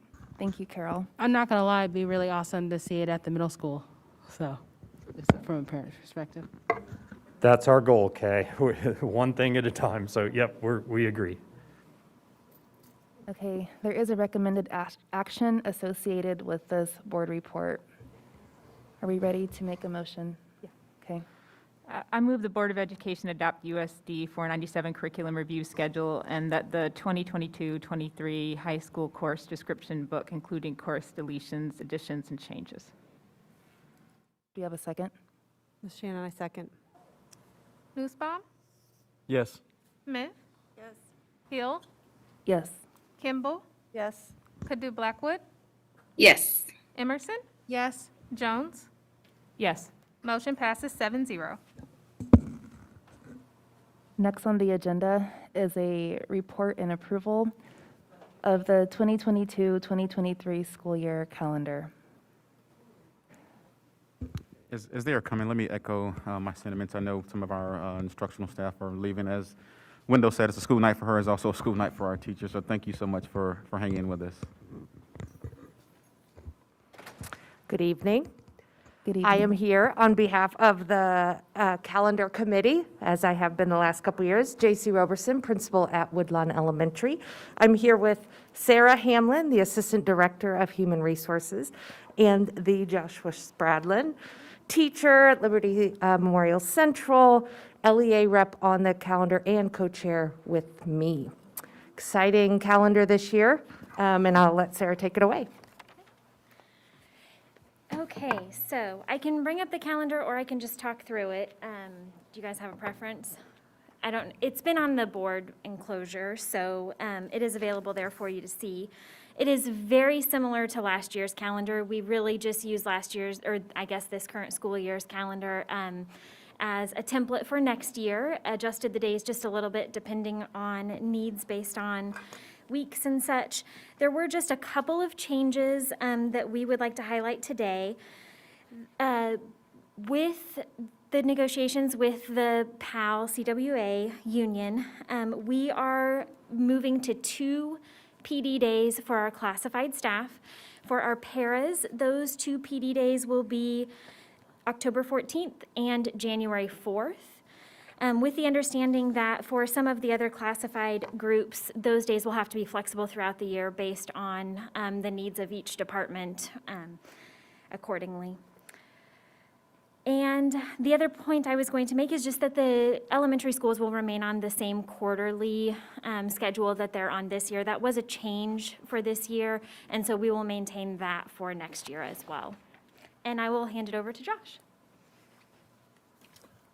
Hello, Josh Bralin again. I appreciate you doing both of my things in the same night so I can get out. A couple of other highlights for the calendar were we, based off of positive feedback, extended the Thanksgiving break for the full week. The committee recommends that the entire week off for students and 9-month staff, and then 12-month staff will work Monday through Wednesday. The last 2 days are paid holiday. And then spring break would remain aligned with the University of Kansas. And then also, this calendar includes recognition of an additional paid holiday for Juneteenth on June 19th. Staff who work 12 months will have a paid holiday on this day for June 2023. So, and with that. And like all the other calendars, we met as a committee multiple times from representation across the district. So with that, any questions for us? Thank you for your work on this. Any questions from the board? None? Okay, thank you. Did a great Thanks. job. Yep. All right. Do you have someone ready to make a motion? I move the Board of Education adopt the recommended calendar for 2022-2023 school year. This is Carol. I second. Smith? Yes. Hill? Yes. Kimball? Yes. Kadu Blackwood? Yes. Emerson? Yes. Jones? Yes. Nussbaum? Yes. Motion passes 7-0. Next, we have new business item 5.1, thought exchange. Dr. Lewis. Yes, thank you. Those that may not be familiar with Thought Exchange, this is a tool that we use to engage staff, students, community, all stakeholders. And so it's a tool in our toolbox to be inclusive.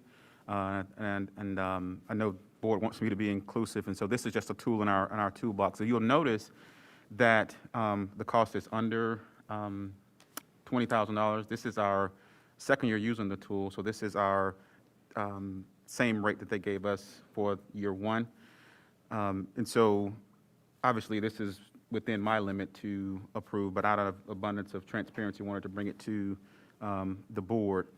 And again, we use this to really just kind of collect qualitative data. And so if you can imagine, I know it was mentioned several times tonight, you can imagine your emails and going through those emails or some social media posts, with our current reality.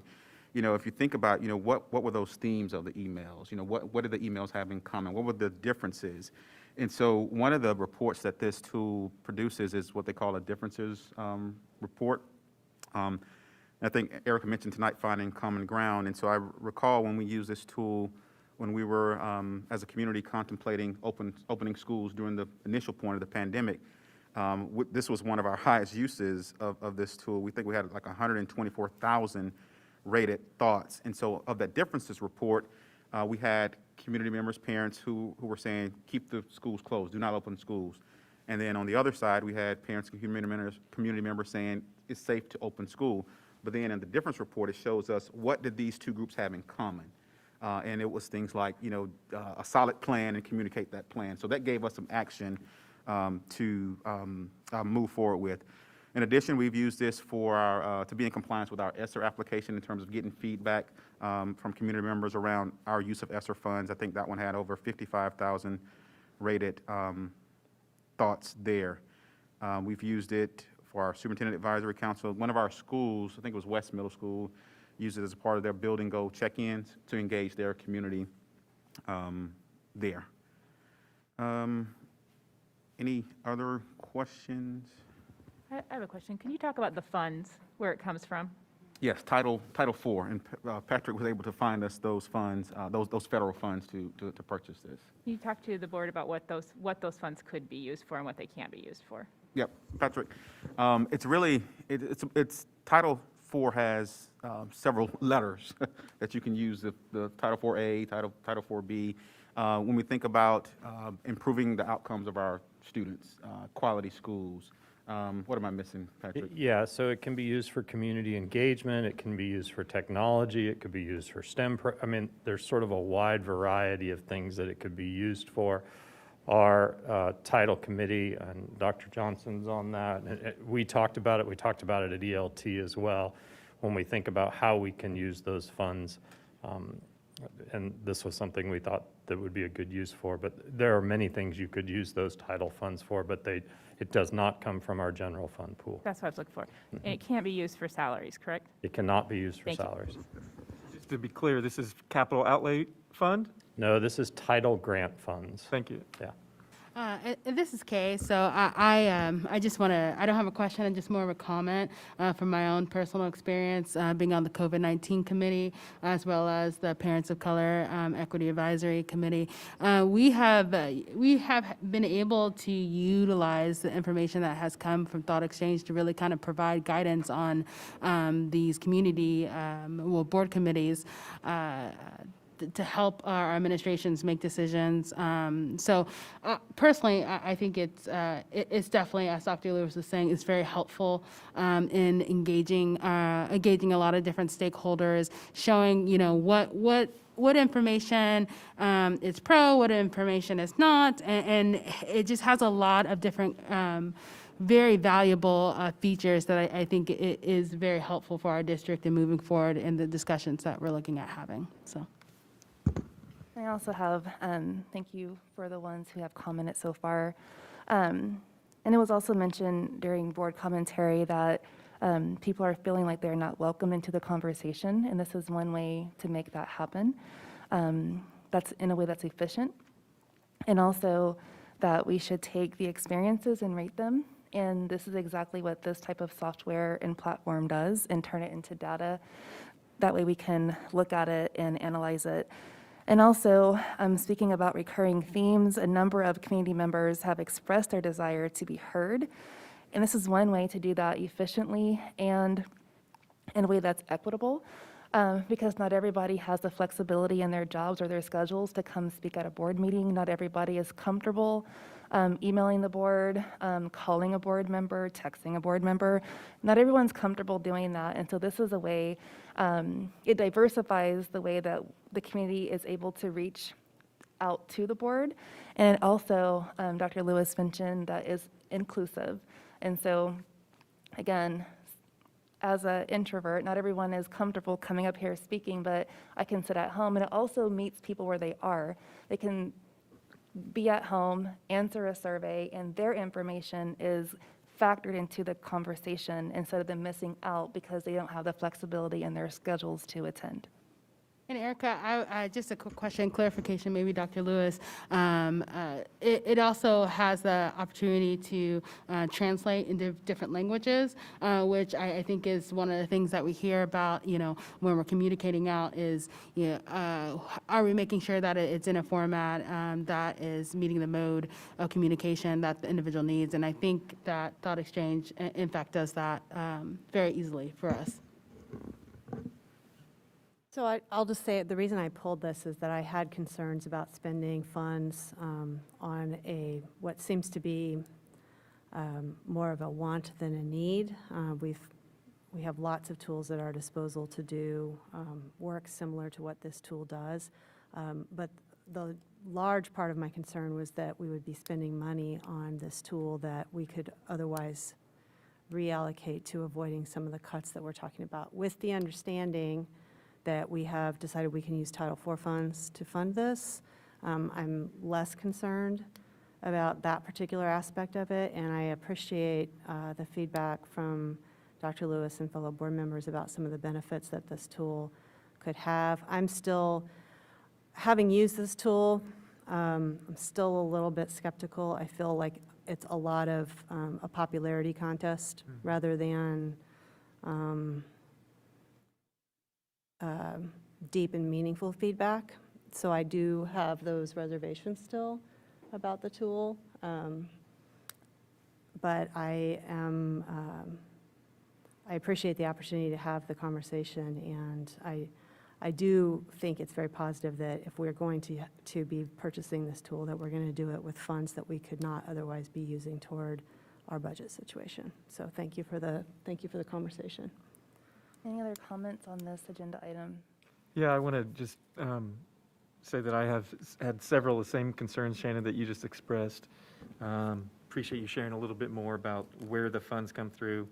Definitely, I think at least one specific time when it was utilized, I'm worried that it looked so much for common ground and popularity contest instead of noticing the voices on the margins, especially around SROs in schools and how the data was used there. So just worried about the silencing of people that are perhaps most directly impacted and affected by the questions that are being asked and then how the results are used. So that was just my one, just to name that and say that, and appreciate the newer understanding.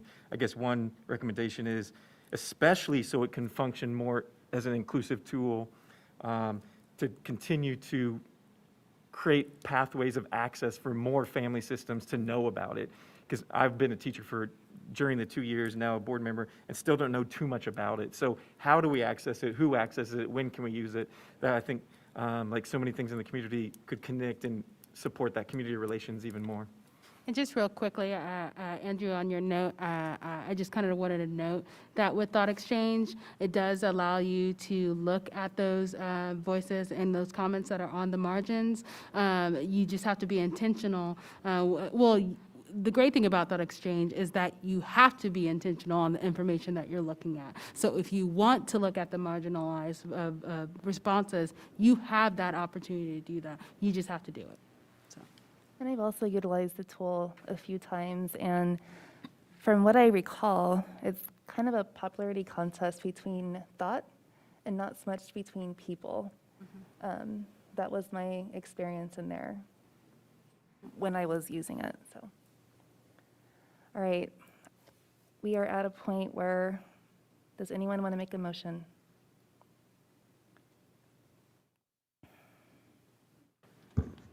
Okay, I guess I'm up again. Recommendation, administration, is that what I do, or read the bottom one? The star? Go to item 5, new category. Oh, you have to refresh your screen. Okay, I can do this one. Okay, thanks, Andrew. I got to practice it. Okay. It says recommended action, right? Yeah.